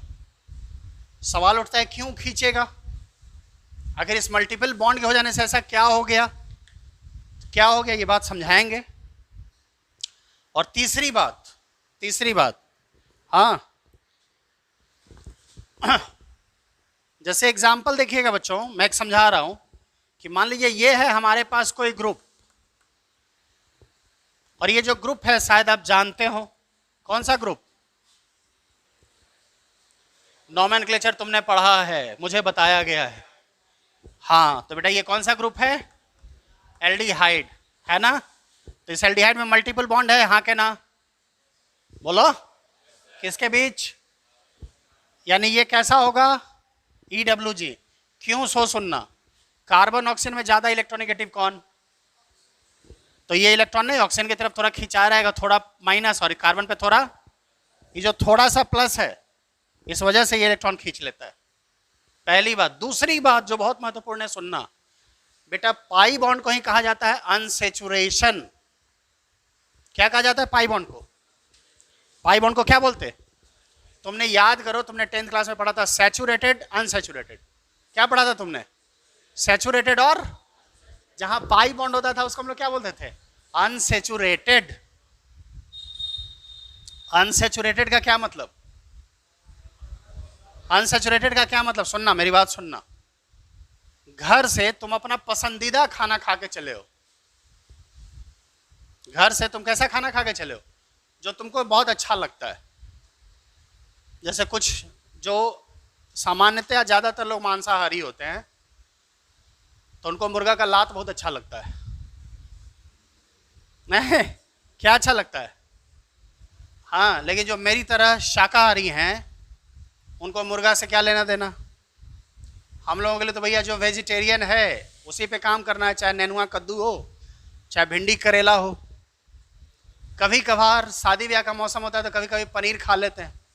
जब मिलता है कि देखो ये पनीर की सब्जी है तो दे दो भैया, 2-4 को पीस दे दो, खा ले। पनीर ऐसा ही होता है क्या? अजय वाह। बाकी जो मांसाहारी लोग हैं वो तो समझ रहे, मुर्गा मुर्गी का लात खाते हैं। हाँ, जीवन उनका बीतता है लात खाते हुए। तो मैं ये बोल रहा हूँ कि घर से आपने मुर्गा चावल एकदम पूरा ठूस ठूस के कोच के खा के चले हैं। तो बताइए आप सैचुरेटेड है कि अनसैचुरेटेड? भाई जो तुम पसंद करते हो वही तुमने खाना खाया, दबा के खाया है यार। तो तुम सैचुरेटेड होगे कि अनसैचुरेटेड? और घर से खा के निकले, बगल वाले के यहाँ गए, उसने भी तुमको कुछ ऑफर किया। हाँ, उसने भी तुमको कुछ ऑफर किया, खाओगे तो तुम क्या जवाब दोगे? क्या जवाब दोगे? नॉर्मली जब तुम अपने घर से पसंदीदा एकदम, घर में मुर्गा बना था, मुर्गा का लात खाए, एकदम अब मन नहीं है खाने का, सही है। लेकिन घर से तुम मेरी तरह नेनुआ और रोटी खा के चले हो, नेनुआ की सब्जी, कद्दू की सब्जी और रोटी खा के चले हो। अब बगल वाले के यहाँ गया और पूछा कि भाई मुर्गा बना है, खाओगे क्या? बोलोगे पूछना है यार, 1 मिनट। एकदम तैयार हुए, हाथ तो बैठे, हम मार के सपेट दिए पकड़ के। तो बताओ तुम घर से चले थे तो सैचुरेटेड थे कि अनसैचुरेटेड? यानी अनसैचुरेटेड कब? जब कुछ ऐड किया जा सके। अनसैचुरेटेड कब? जब कुछ ऐड। सैचुरेटेड कब? जब ऐड। तो बेटा कंपाउंड में भी अगर पाई बॉन्ड है, कौन सा बॉन्ड है, तो उसमें कुछ ऐड किया जा सकता है। और अगर पाई बॉन्ड नहीं है तो कांट बी एडेड एनीथिंग। तो जो एडिशन रिएक्शन नहीं देता, जिसमें ऐड नहीं होता, उसको क्या बोलते हैं? सैचुरेटेड। और वो सिंगल बॉन्डेड होता है। लेकिन जहां भी मल्टीपल बॉन्डेड होगा वो सब का सब कैसा है? अनसैचुरेटेड। तो कैन बी एडेड समथिंग। तो बेटा ये पाई बॉन्ड है तो यहां कुछ ऐड होगा। अब जब कुछ ऐड होगा तो जो ऐड होगा वो तो बॉन्ड बनाएगा ना। अरे जो जुड़ता है किसी के साथ तो बॉन्ड बनाता है ना। तो बॉन्ड एटम बनाता है कि इलेक्ट्रॉन? जो बॉन्ड बनता है वो एटम बनाता है कि उसका इलेक्ट्रॉन? कल यही तो समझाए थे कि वैलेंस शेल का इलेक्ट्रॉने बॉन्ड बनाता है। तो can be added something means what can be added? Atom और इलेक्ट्रॉन। तो because of multiple bond this substance, this group can show addition reaction. और जब ऐड इसमें कुछ होगा तो क्या ऐड होगा? इलेक्ट्रॉन। और अगर इलेक्ट्रॉन ऐड हो रहा है मतलब ये इलेक्ट्रॉन को क्या कर रहा है? मतलब ये कैसा हो गया? समझे नहीं समझे? तो बेटा जहां भी मल्टीपल बॉन्ड है, जहां भी क्या है? मल्टीपल बॉन्ड है, तो ऑलरेडी थोड़ा सा प्लस भी है। और अनसैचुरेशन की वजह से ये पहले से अनसैचुरेटेड है, पहले से भूखा है। अनसैचुरेटेड का हिंदी होता है असंतृप्त। जब एकदम भर पेट खाना खा लेते हैं ना आप पसंदीदा, तो उसके बाद आप तृप्त हैं। नहीं, एकदम तृप्त हैं आप। मन भर गया, एकदम जी भर के खाए, आहीन गोहीन करके खाए, मुर्गा बच गया, भात बच गया, अरे सब है, तुम खाओ ना यार, नहीं तुम ही खा लो ना, मतलब एकदम बस करो यार। तो मतलब उस मोमेंट में तुम कैसे हो बताओ? उस मोमेंट में कैसे हो? एकदम तृप्त हो, हाँ के ना? अरे ऐसा कई बार होता है यार, नहीं ऐसा कई बार होता है। कुछ लोग उतना के बादो तृप्त नहीं होता है, नहीं कुछ लोग जो उतना के बादो तृप्त नहीं होता तो इंसान थोड़े है यार। नहीं, ऐसा मैंने सुना है, एक छोटी सी कहानी है कि कहीं भोज हो रहा था। हाँ, तो कहीं भोज हो रहा था, तो भोज के बारे में कहा जाता है कि ब्राह्मणों को भोज अति प्रिय होता है। जो ब्राह्मण होते हैं वो खूब भोज खाते हैं, एकदम दबा दबा के खाते हैं। तो पंडित जी खा रहे थे, खाते खाते खाते खाते एकदम पूरा मतलब भर पेट खा लिए वो, जितना खा सकते थे। लास्ट में रसगुल्ला मतलब बोले अब बस रहने दीजिए, अब नहीं खाएंगे। तो जब खा लिए तो खाने के बाद उनको थोड़ा बेचैनी होने लगी। नहीं, कभी कभी आप अटेम्प्ट करके देख सकते हैं घर में, जब कुछ जरूरत से ज़्यादा खा लीजिएगा तो उसमें लगेगा बाप रे बाप, अब सांसों लेने का जगह नहीं बचा है, पानी कहाँ से पिएंगे। नहीं, तो अब ब्राह्मण किसी के दरवाजे पे बेचैन हो गया, मरने लगेगा। तो हमारे धर्म शास्त्रों में ऐसा समझाया गया है कि ब्राह्मणों की इज्जत करो भाई, क्योंकि धर्म के वो प्रचारक हैं, धर्म का वही रूप है। उन्हीं को देख के हम समझते हैं कि नहीं धर्म है हमारा। हाँ, तो जो धर्म का कार्य कर रहा है भाई, उसकी हत्या ना हो जाए अपने आप। हमारे दरवाजे पे दम तोड़ देगा तो बड़ा गड़बड़ होगा। तो गया वैद्य को बुलाने, जो गांव में होता है वैद्य जी, या जो जिसको तुम जो समझ लो, झोला छाप या जो भी, लेकिन वो लोग भी बहुत काम के होते हैं, ऐसा नहीं कि झोला छाप ठीक है कह देते हैं हम लोग। तो गया, उसको बुला के लाया, तो पूछा कि क्या पंडित जी क्या क्या खा लिए, क्या दिक्कत है। तो बताया पंडित जी, अरे बड़ा दिक्कत है यार, कुछ देखो जल्दी देखो भाई। तो जो था 4-5 गो टेबलेट कैप्सूल लाया, कुछ और जड़ी बूटी भी लाया। घर में चाची लोग बोली कि सुनो ना जरा नींबू खिला दो, अचार खिला दो, जमाइन फंकवा दो, गुड़ खिलवा दो, पच जाएगा जल्दी। तो सब मिला कर लाया इतना को। बोला पंडित जी मुंह खोलिए। बोला इतना जगह रहता तो रसगुल्ला और नहीं खाते। नहीं समझे बात, मतलब पंडित जी किस मोड में है, अब दवाइयों खाने का जगह नहीं छोड़े। वो सोचे हैं कि बस 2 बूंद जिंदगी की लाएगा, मुंह में डालेगा और सब पच जाएगा। ऐसा दवा होता है क्या कि 2 बूंद जिंदगी का डालेंगे मुंह में और हाँ बड़ा आराम लग रहा है। तो ऐसा नहीं होना है। तो सुनेंगे आप, मैं क्या बोल रहा था, सैचुरेटेड और अनसैचुरेटेड। तो अगर कोई अनसैचुरेटेड होगा तो कैसा होगा, अरे अनसैचुरेटेड होगा तो कैसा होगा, और अनसैचुरेटेड है कि नहीं कैसे पता चलेगा, और मल्टीपल बॉन्ड किसके बीच होना चाहिए। अब सवाल उठता है सेम एटम के बीच रहता तो क्या होता। तो मैंने क्या कहा कि सेम एटम के बीच होगा तो वो EWG भी हो सकता है और ETG भी हो सकता है, क्योंकि सेम एलिमेंट के बीच इलेक्ट्रोनेगेटिविटी का डिफरेंस क्या हो जाएगा, सेम। तो यहाँ पे प्लस माइनस नहीं होगा, तो उसकी वजह से नहीं आ पाएगा, उतना तेजी में नहीं आ पाएगा। पहला बात, ये पहला एग्जाम्पल लिखा है मैंने। ऐसे ही इसके नीचे एक और एग्जाम्पल लिख देता हूं, COOH, क्या नाम है इसका, एसिड लिख दें क्या, बोलना एसिड लिख दें क्या, वैसे ही यहां लिख दें NO2, क्या लिख दिए NO2, ना बोल रहे हैं, माने बोल रहे हैं NO2। शायद समझते होंगे क्या नाम है इसका बच्चों, नाइट्रो। ऐसा ना लिखे, कभी कभी ऐसे भी लिखा जाता है NO2, या कुछ और भी हो सकता है, कोई दिक्कत। तीसरा पॉइंट बड़ा ही इंपॉर्टेंट पॉइंट है। तीसरा पॉइंट है कि अगर इलेक्ट्रॉन रखना है, इलेक्ट्रॉन खींचना है, तो बेटा इलेक्ट्रॉन लेके आइएगा तो उसको रखिएगा कहां। इलेक्ट्रॉन किस में रहता है, ऑर्बिटल में, सेल के सबसेल के ऑर्बिटल में। इलेक्ट्रॉन कहां रहता है, आदमी घर के फ्लोर के रूम में रहता है। आदमी कहां रहता है, घर के floor, first floor, second floor, third floor में जो कमरा बना हुआ है उसमें रहता है आदमी। हम इस घर में रहते हैं, मतलब कहां, तुम पूरे घर में तुम ही हो क्या, पूरे घर में तुम ही हो क्या। तो आदमी कहां रहता है, घर में कि फ्लोर पे, फ्लोर पे कि रूम में। तो वैसे ही इलेक्ट्रॉन कहां रहता है, सेल के सबसेल के, सही है ना, चौथा सेल के P सबसेल के वो वाला ऑर्बिटल में। तो अगर कोई इलेक्ट्रॉन एक्सेप्ट कर रहा है तो रखेगा कहां, ऑर्बिटल में, यानी ऑर्बिटल खाली होना चाहिए, हाँ के ना। इलेक्ट्रॉन ला तो सकते हैं, और अगर ऑर्बिटल आपके पास खाली नहीं तो रखिएगा कहाँ। इसलिए तीसरा कंडीशन क्या लिखने वाले हैं हम? तीसरा हम कंडीशन क्या लिखने वाले बच्चों? बोलो बोलो, क्या होना चाहिए? वैकेंट और वाइटल शुड बी प्रेजेंट। और बेटा ये सबसे ज्यादा इंपॉर्टेंट केस है, सबसे ज्यादा महत्व वाला यही वाला पॉइंट है कि अगर कोई इलेक्ट्रॉन खींच रहा है तो उसके पास होना चाहिए, क्या होना चाहिए? Vacant orbital. अगर ऑर्बिटल खाली नहीं रहेगा तो इलेक्ट्रॉन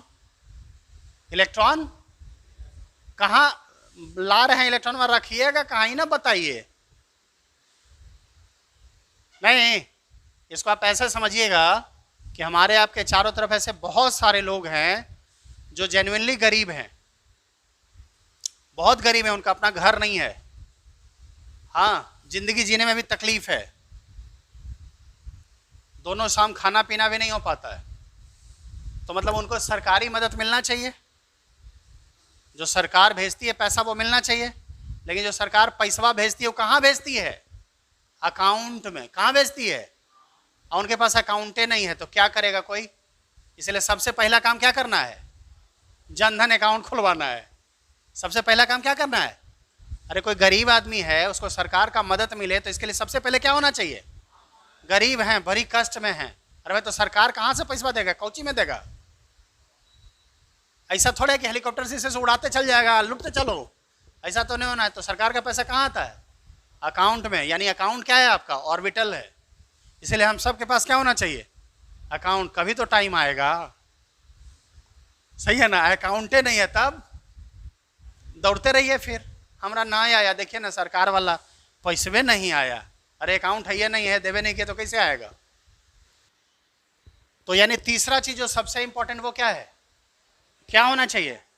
वैकेंट ऑर्बिटल। अब सवाल उठता है वैकेंट ऑर्बिटल किस एटम के पास कितना होगा?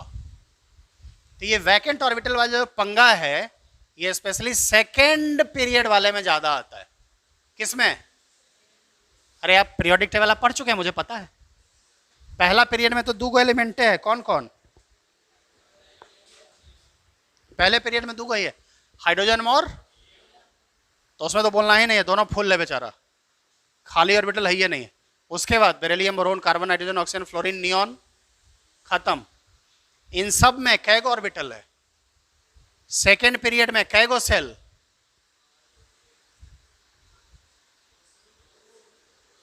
कौन कौन? मारेंगे तो कान उड़ जाएगा। एस और पी सेल है रे, 2 सेल, पहला सेल दूसरा सेल। तो पहला सेल तो बॉन्ड नहीं बनाएगा, बॉन्ड कौन बनाएगा? दूसरा सेल। दूसरे सेल में सब सेल कैगो? 2। जो सेल नंबर होता है उसमें उतने ही सब सेल होते हैं। पहले सेल में 1 सब सेल, दूसरा सेल में एस पी। एस में कैगो ऑर्बिटल? 1। एस में क्या ऑर्बिटल? 1। पी में कितने? तो सेकेंड पीरियड में टोटल ऑर्बिटल कितना? 4। तो इलेक्ट्रॉन रख सकता है कैगो? 1 ऑर्बिटल में कहा जाता है 2 इलेक्ट्रॉन रहता है, एगो का मूरी ऊपर, एगो का स्पिन क्लॉकवाइज, एगो बोलता है हम ऑफ स्पिन घुमाएंगे, एगो बोलता है हम लेग स्पिन मारेंगे। 2 स्पिन क्लॉकवाइज और तो 1 इलेक्ट्रॉन में 2 ही, 1 ऑर्बिटल में 2 ही इलेक्ट्रॉन रह सकता है ना? तो इसीलिए वैकेंट ऑर्बिटल का ये जो पंगा है ये स्पेशली सोचना है किसके साथ? सेकेंड पीरियड के एलिमेंट, यानी बेरिलियम से लेके नियॉन तक देखना है कि ऑर्बिटल है कि नहीं। जैसे एग्जांपल मैं दे रहा हूं, देखेंगे आप। एग्जांपल रहा ये, सुनिएगा। मान लीजिए ये है, कहीं पे कोई ग्रुप जुड़ा हुआ है, ये NH3+, सही है? आपको क्या दिखा? मैं आपसे ये पूछना चाह रहा हूं कि क्या ये इलेक्ट्रॉन विथड्रॉइंग ग्रुप है? तो आप तो एक बार में टन से बोलेंगे हाँ सर, क्योंकि आपको क्या दिख गया। लेकिन एट द सेम टाइम आप मुझे एक बात बताओ बच्चों, बेटे नाइट्रोजन पे तुम्हें कितने बॉन्ड नजर आ रहे हैं? नाइट्रोजन के कितने बॉन्ड नजर आ गए? और नाइट्रोजन के पास ऑर्बिटल कैगो? 4। भाई मेरे नाइट्रोजन के पास कई इलेक्ट्रॉन? 7। पहला सेल में कैगो? 2। दूसरे सेल में कैगो? 5। दूसरे सेल में उस 5 इलेक्ट्रॉन के रहने के लिए कितने ऑर्बिटल? दूसरा s, 2s और 2p। s में कई गो? एक ऑर्बिटल। p में कितने? कुल मिला के कितने ऑर्बिटल? तो देखो चारों ऑर्बिटल में तो बॉन्ड बना हुआ है। दिखा नहीं दिखा? यानी ये गरीब तो है क्योंकि दिख रहा है। क्या दिख रहा है? अरे दिख रहा है कि गरीब है। काहे दिख रहा है कि गरीब है? प्लस चार्ज की वजह से नहीं, लेकिन इलेक्ट्रॉन रखने के लिए एक जगह है खाली। खाली जगह है? नहीं है खाली। काहे खाली नहीं है? नाइट्रोजन के वैलेंस सेल में कितने ऑर्बिटल? नाइट्रोजन का वैलेंस सेल कौन सा? पहला सेल और दूसरा सेल। वैलेंस कौन सा? जो सबसे बाहर वाले को वैलेंस बोलते हैं ना। पहला तो वैलेंस नहीं ना हुआ। दूसरे सेल में कितने ऑर्बिटल होते हैं मेरे लाल? मेरे भाई दूसरे सेल में कितने ऑर्बिटल? 4। कौन कौन? एक s का ऑर्बिटल और 3 p का। वैसे ही तीसरे सेल में sp के बाद d भी आएगा और d में एक बार आ जाएगा। क्या गो? सही है ना? और उसके अलावा p और s तो था ही। तो तीसरे पीरियड में 9 ऑर्बिटल होंगे, लेकिन दूसरे पीरियड में टोटल कितने ऑर्बिटल? 4। कितने ऑर्बिटल? एक s का और 3। तो चारों भरा हुआ है कि खाली है? चारों भरा पड़ा है कि खाली है? तो यहाँ पे खाली, तो आपको प्लस तो दिख रहा है। तो इस प्लस अगर आप सोचिएगा कि इलेक्ट्रॉन खींचेगा, तो क्या ये इलेक्ट्रॉन खींचेगा? तो यहां लिखेंगे कि नॉट EWG। ये क्या है? बोलिए बोलिए क्या है? Not EWG due to. देखो यहां ये इसका क्या मतलब है बताओ तो? प्रेजेंट। तो यहां लिखेंगे due to.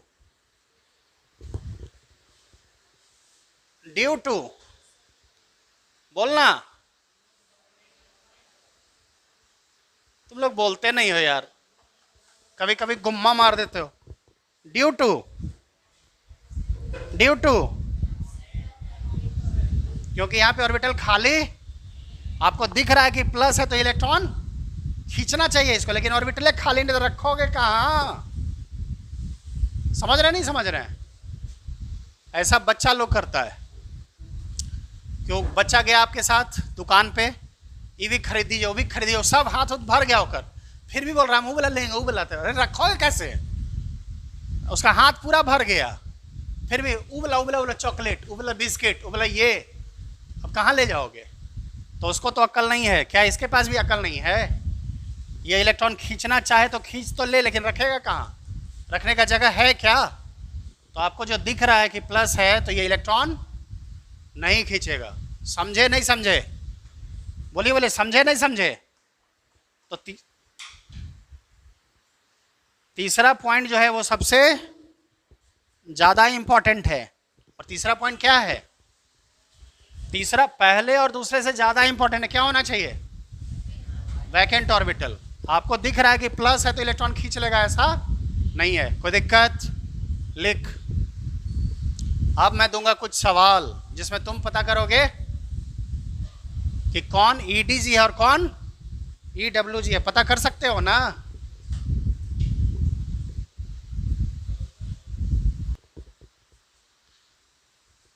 Question, find EDG EWG इन। बेटा इसी EDG को मैं क्या बोलता हूं? डोनर। EWG को मैं क्या बोलता हूं? एक्सेप्टर। सही है बेटा? अगले दिन हम शुरुआत करने वाले हैं रेजोनेंस। सबसे टेढ़ा, सबसे पेचीदा चैप्टर जो बच्चों को बहुत मशक्कत से समझ में आता है, वो मैं स्टार्ट करने वाला हूँ अगले दिन। कौन सा? रेजोनेंस। आप भी कोई अपवाद नहीं है, आपको भी दिक्कत होगी, भरपूर दिक्कत होगी। सही है ना? हाँ, मैं ये कोशिश करूंगा कि आपकी दिक्कत कम हो। दिक्कत तो होना ही होना है। दिक्कत नहीं कैसे होगा? पढ़ने में बहुत दिक्कत होता है। और सबसे पहले सबसे पेचीदा चैप्टर, सबसे टफ चैप्टर पढ़ने वाले हैं रेजोनेंस। आप बोलेंगे सर ऐसा काहे कर रहे हैं आप, हम नन्हे मुन्ने बच्चों के साथ ये अत्याचार क्यों? इस सवाल का भी जवाब है मेरे पास, मैं जवाब दे देता हूँ। कि हम लोग सबसे पहले टफ चैप्टर क्यों पढ़ने वाले हैं। मेरा ये मानना है कि जब कोई नया नया टीचर आता है, जब आप नया नया इंटरेक्ट करते हैं तो आपकी एनर्जी भी ज़्यादा होती है, आपका एक्साइटमेंट ज़्यादा होता है। चाहे मास्टर को सिखा रहा तो सीखेंगे, जोर लगा के सीखेंगे। जैसे नया चैप्टर शुरू होता है तो नया ई चैप्टर अच्छा से सीखेंगे। तो ये जो एक्साइटमेंट होता है इसी का हम लाभ उठाएंगे। एनर्जी आपका हाइये है, एक्साइटमेंट हाइये है, तो क्यों ना उसमें हम अच्छा चैप्टर सीखें। और जैसे ही एक बार आप रेजोनेंस सीख गए उसके बाद उससे टफ चैप्टर ही नहीं है पूरे ऑर्गेनिक में। इसीलिए हम लोग सबसे पहले कौन चैप्टर सीखने वाले हैं? रेजोनेंस। बहुत ही टफ है, बहुत पेचीदा है, आपको नहीं लगेगा ऐसा, है ना। बस आपको दो काम करते रहना है। आपको चैप्टर टफ नहीं लगेगा, इसके लिए दो काम करना है। पहला काम कि डेली मैं जितना पढ़ाऊंगा उसको आप रिवाइज करेंगे कम से कम आधा घंटा। कितना देर? आधा घंटा। क्या ज़्यादा टाइम नहीं ना मांग रहे हैं? अगर आधा घंटा कोई पर डे रिवाइज करता जाएगा, कभी कभी ऐसा आ जाएगा, सप्ताह में एक बार ऐसा आएगा कि हो सकता है आपको 2 घंटा टाइम लग जाए। यह जरूरी नहीं कि सप्ताह में, हो सकता है 2 सप्ताह में एक बार ऐसा आ जाए जब आपको टाइम कितना लग जाए? 2 घंटा। बस ऐसा 2 बार 3 बार आप करेंगे, पूरा रेजोनेंस सीख जाएंगे। और अगर आप ऐसा नहीं करेंगे, पहला काम है ये। और दूसरा काम है कि क्लास एब्सेंट नहीं होना चाहिए। सही है ना। जैसे मान लीजिए हम कुछ पढ़ाते गए, बीच में आप गायब हो जाएंगे, तो आप खुद ही समझ रहे हैं कि बीच में अगर किसी चीज़ के गायब हो जाएंगे तो गायब ही रहेगा वो। और बाद में आप आके मेरा माथा चाटिएगा तो हमको शौक नहीं है चटवाने का माथा। सही है ना। तो इसीलिए क्लास एब्सेंट ना होना चाहिए, क्योंकि हर दिन जैसे आप आज आए हैं तो आप कुछ ना कुछ सीखेंगे। मास्टर का अपना एक फ्लो होता है, अपना एक स्टाइल होता है, उसको पता है। जैसे बच्चों आपको पता नहीं और मैं रेजोनेंस शुरू कर चुका हूँ, आपको पता नहीं है और मैंने रेजोनेंस की शुरुआत कर ली है, क्योंकि हमको पता है रेजोनेंस में हमको करना क्या है। चार्ज घटाना है, अट्रैक्शन बढ़ाना है, एनर्जी घटाना है, EWG के हिसाब से इलेक्ट्रॉन भेजना है, EDG के हिसाब से इलेक्ट्रॉन भेजना है। सही है ना। तो रेजोनेंस की शुरुआत हो चुकी है, लेकिन हमको अभी पता नहीं है, तो ये भी पता चलिए जाएगा। और जो ये 2 काम नहीं करेगा वो बस तीसरा काम करता रह जाएगा। हमारा समझ में नहीं आया, मास्टर पता नहीं क्या क्या पढ़ा के चला गया। तो कॉमन बात है, जैसे ही कोई ये बोल रहा है मतलब वो 2 काम नहीं किया। क्या क्या? या तो क्लास गायब मार दिया या रिवीजन गायब मार दिया। ये दोनों काम करना होगा सीखने के लिए, तीसरा कोई तरीका नहीं है। तो आपको अब EDG और EWG ढूंढना है कुछ ग्रुप्स में। पहला एग्जाम्पल है, पहला है सवाल BH2, दूसरा है BH3,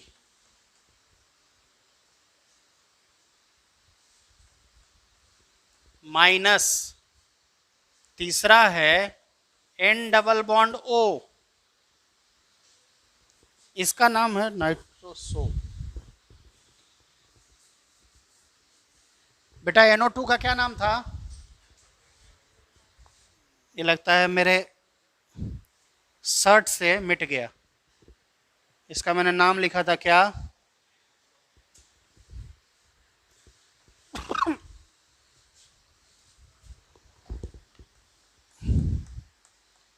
क्या नाम लिखा है इधर बच्चा? और NO का नाम है नाइट्रोसो। ऐसा नहीं कि हम नाइट्रो को सुला दिए, ऐसा नहीं है, इसका नाम ही है नाइट्रोसो। चौथा OR, पांचवा OCOR, छठा COX, आठवां C डबल बॉन्ड C। हाँ बच्चे, कौन वाला? अच्छा 7वां। अरे हमारा ध्यान उस पर नहीं रहता है, अक्सर हम ये गलती करते हैं लिखते टाइम, क्योंकि हमारा ध्यान किस चीज़ पे रहता है? एग्जाम्पल देना है, तो गिनती पे नहीं रहता है। नालायक। मेरे रेजोनेंस बस 10 दिन चलेगा, आपको मेरे साथ साथ बस 10 दिन मेहनत करना है। मात्र कितना दिन? 10 दिन आप मेहनत करेंगे और आप उसके बाद ज़िंदगी और आप मुझे दुआएं देंगे। चलिए मैं चाहता हूं कि डिस्कस करूं। पहले वाले एग्जाम्पल में आपको क्या लग रहा है? क्या लग रहा है? पहला वाला क्या है? अरे कुछ तो लगा होगा ना दिमाग में, दिमाग की बत्ती तो जली होगी ना, कि दिमाग की बत्ती बुझ गई। पहला क्या है? पहला क्या है? हाँ, ईडीजी। बेटा क्यों ईडीजी? क्या यहाँ पे लोन पेयर है? क्या बोरॉन के पास लोन पेयर है? बोरॉन का एटॉमिक नंबर कितना? पहले सेल में कितने इलेक्ट्रॉन, दूसरे सेल में कितने? बेटा 3 इलेक्ट्रॉन है, तीनों ने बॉन्ड बना रखा है, लोन पेयर बचा क्या? तो कैसे आप कह सकते हैं ये ईडीजी है? तो जिन जिन के दिमाग में ईडीजी आया वो तो ऐसे ही गलत हो गया। और एट द सेम टाइम आप मेरे को बताइए, अभी आपने देखा इसके सेकेंड सेल में इलेक्ट्रॉन है ना बच्चों, सेकेंड सेल में कितने ऑर्बिटल होते हैं? 4। अभी मैंने बताया ना सेकेंड सेल में कितने इलेक्ट्रॉन, सॉरी कितने ऑर्बिटल? 4। कितनों ने बॉन्ड बना रखा है? इसका मतलब एक ऑर्बिटल, यानी एक डब्बा, बोल बोल बोल, एक डब्बा खाली। बोलो, एक डब्बा खाली। और जैसा ही डब्बा खाली है, मतलब ये कैसा है? बताओ बताओ, समझे नहीं समझे बच्चे? बोल दे मेरा बाबू, समझ में आया कि नहीं आया? बोल दे मेरा सोना, समझ में आया नहीं समझ में आया? क्या ये ईडीजी होगा क्या? ईडीजी को पहचानने के 2 तरीके ही हैं मात्र। कौन कौन? लोन पेयर और नेगेटिव। ईडीजी तो पहचानना सबसे आसान है मेरे भाई। ईडीजी पहचानने के 2 तरीके क्या क्या? लोन पेयर या लोन पेयर नेगेटिव। जैसे ही ना दिखे मतलब हमारी तो मुश्किल आसान हो गई। What about second? What about second? क्या लग रहा है आपके मन में? ईडीजी काश ऐसा होता। अब आपके दिमाग को एक बार पुनः झटका लगा। मेरे भाई सुनना बेटा, इसके पास कितने ऑर्बिटल हैं? 4 ने बॉन्ड बना रखा है। तो बेटा अगर ये किसी को इलेक्ट्रॉन देगा तो एक और बॉन्ड बनाना पड़ेगा। क्या ये 5वां बॉन्ड बना सकता है क्या? तो क्या ये ईडीजी हो सकता है क्या? जैसे भी इसको ऐसे ही झेल झाल के रखना है, यानी ये ईडीजी नहीं होगा। ये ईडब्ल्यूजी भी, यानी ये जो दोनों एग्जाम्पल हैं, ये दोनों एकदम माइकल एग्जाम्पल हैं। कैसे एग्जाम्पल हैं? कि आज ना बनी माई कल बनी। नहीं समझ में आया? ये दोनों उदाहरण ऐसा है जो आपके दिमाग को खोलता है, कॉन्सेप्ट को खोलता है। What about third? नाइट्रोसो। कैसा? बोलो बोलो कैसा? ईडीजी। क्यों? आपको दिख रहा है? नहीं, जो दिख रहा है सामने वो दृश्य मात्र है। जो दिख रहा है सामने वो दृश्य मात्र है। लिखी हुई है पटकथा मनुष्य पात्र है। हाँ, तुमको दिख रहा है कि ईडीजी है तो तुमने लगा दिया टिक किसमें? ईडीजी में। बिल्कुल सही बात है, लेकिन एट द सेम टाइम मुझे लगता है कि ये ईडब्ल्यूजी भी है, क्योंकि यहाँ पे मल्टीपल बॉन्ड है। और दूसरी जो कंडीशन है बच्चे क्या कहती है? दूसरी कंडीशन क्या कहती है? Multiple bond between different element makes it EWG. Yes और no? So this group is as well as EDG and, यानी दोनों की तरह काम करेगा। कोई दिक्कत? यानी जो शुरुआत के 3 उदाहरण है वो कैसे हैं बच्चों? बोलो बोलो कैसे उदाहरण हैं? जो आज नहीं बनेगा माई कल बनेगा। समझे मेरे भाई? व्हाट अबाउट चौथा मेरे भाई? चौथा क्यों? चौथा ईडीजी। मुझे लगता है कि 3-4 ये चारों लड़की जो है, पिछले दिन कोई दूसरी लड़की थी, लगता है वो आज डिलीट हो गई। पिछले दिन तुम थी क्या? ना, तुम नहीं थी। तुमने बाल कटवा लिया क्या? तो रात भर में चेहरा बदल गया? अच्छा, मैंने कल गौर से देखा नहीं होगा। तुम तो यहीं थी शायद, और ये तो यहीं थी। वो तीनों आज नहीं आए। तो बेटा तुमको तो कुछ दिक्कत हो रही होगी, थोड़ा बहुत झेलना ही पड़ेगा। जैसे ये मैडम, ये आगे वाली जो 3 कन्याएं हैं, ये पिछले दिन आई थी, तो आप इनकी कॉपी देख के थोड़ा बहुत क्या करेंगे, इनकी मदद से वो लिख लेंगी और सीख लेंगी। आप में से भी अगर कोई पिछले दिन यानी कल अगर अनुपस्थित रहे होंगे तो आप में से किसी सहयोगी की कॉपी देख के लिख लेंगे और सीख लेंगे, आपस में डिस्कस करके सीख लेंगे। बच्चे ऑक्सीजन पे लोन पेयर है कि नहीं है? ऑक्सीजन ने कितना बॉन्ड बना रखा है? और ऐसा कहा जाता है, क्या ऐसा कहा जाता है कि ऑक्सीजन के 2 बॉन्ड बनाने के बाद भी, ऑक्सीजन के 2 बॉन्ड बनाने के बाद भी 2 लोन पेयर रहता है, हाँ क्या ना? हर बार आपको लोन पेयर दिखाया नहीं जाएगा, आपको खुद देखना होगा। सही है ना? आपके जो ज्ञान चक्षु हैं, ज्ञान चक्षु मतलब मन की जो आंख है जिसमें ज्ञान है, जो ज्ञान से आप ये निर्णय लेते हैं ये गलत है ये सही है, तो वैसे ही आपको उसी निर्णय से ये देखना होगा कि यहाँ पे लोन पेयर है, because of this lone pair this group is, because of this lone pair this group is, बोल मेरे भाई बोल बोल, it is an. What about 5?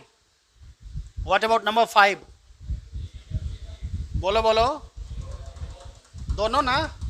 नहीं, ये भी ईडीजी होगा क्योंकि यही ध्यान रखना है, इसके पीछे नहीं ध्यान देना है। अब सुनना, गौर से सुनना बेटा, देखो खाली बॉन्ड यही है ना, ये किसी को इलेक्ट्रॉन देगा या जुड़ेगा, जो इससे जुड़ेगा उसी को ना ये इलेक्ट्रॉन देगा या खींचेगा। बोलना हाँ क्या ना? तो बेटा जहां जुड़ रहा है बस वहीं पे सोचना है, उसके पीछे सोचने का कोई मतलब नहीं है। ऐसे समझना, मेरे जो बाबूजी हैं ना, मेरे फादर, हाँ मेरे जो जैविक पिता हैं, उन्होंने मास्टर्स किया है पॉलिटिकल साइंस में। हाँ पॉलिटिकल, क्या तो हिंदी में बोलते हैं उसको, राजनीति विज्ञान में उन्होंने एमए किया है। हमारे बाबूजी आर्ट्स से पढ़े हुए हैं, तो हम साइंस नहीं पढ़ा सकते क्या? मेरी घर वाली कॉमर्स पढ़ी है, वो 2 चीज़ जानती है, डेबिट क्रेडिट, क्रेडिट डेबिट।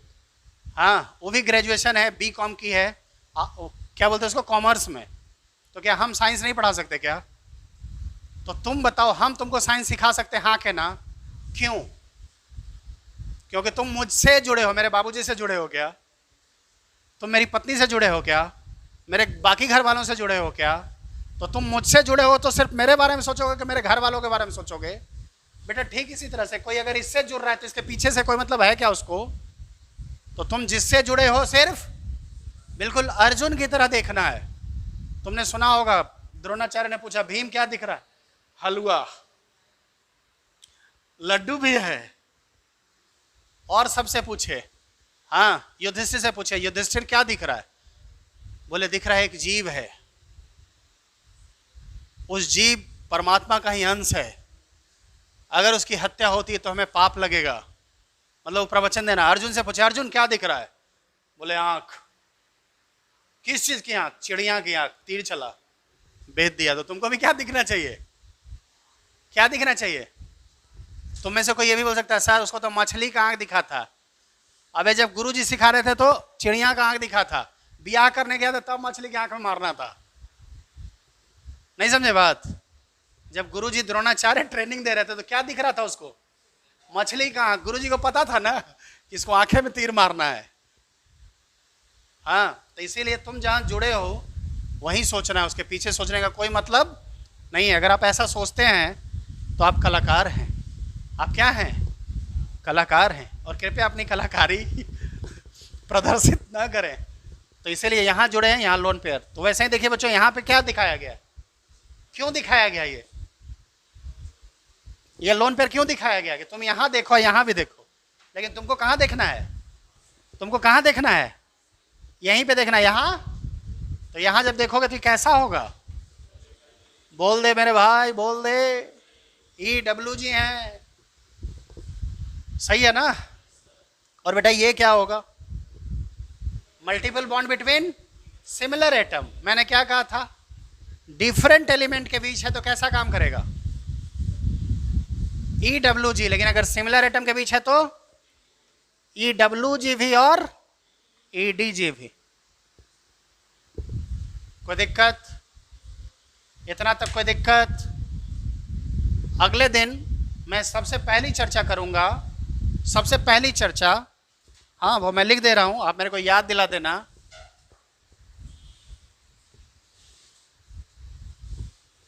अगले दिन मैं सबसे पहली चर्चा करने वाला हूं effect of EWG, effect of EWG and EDG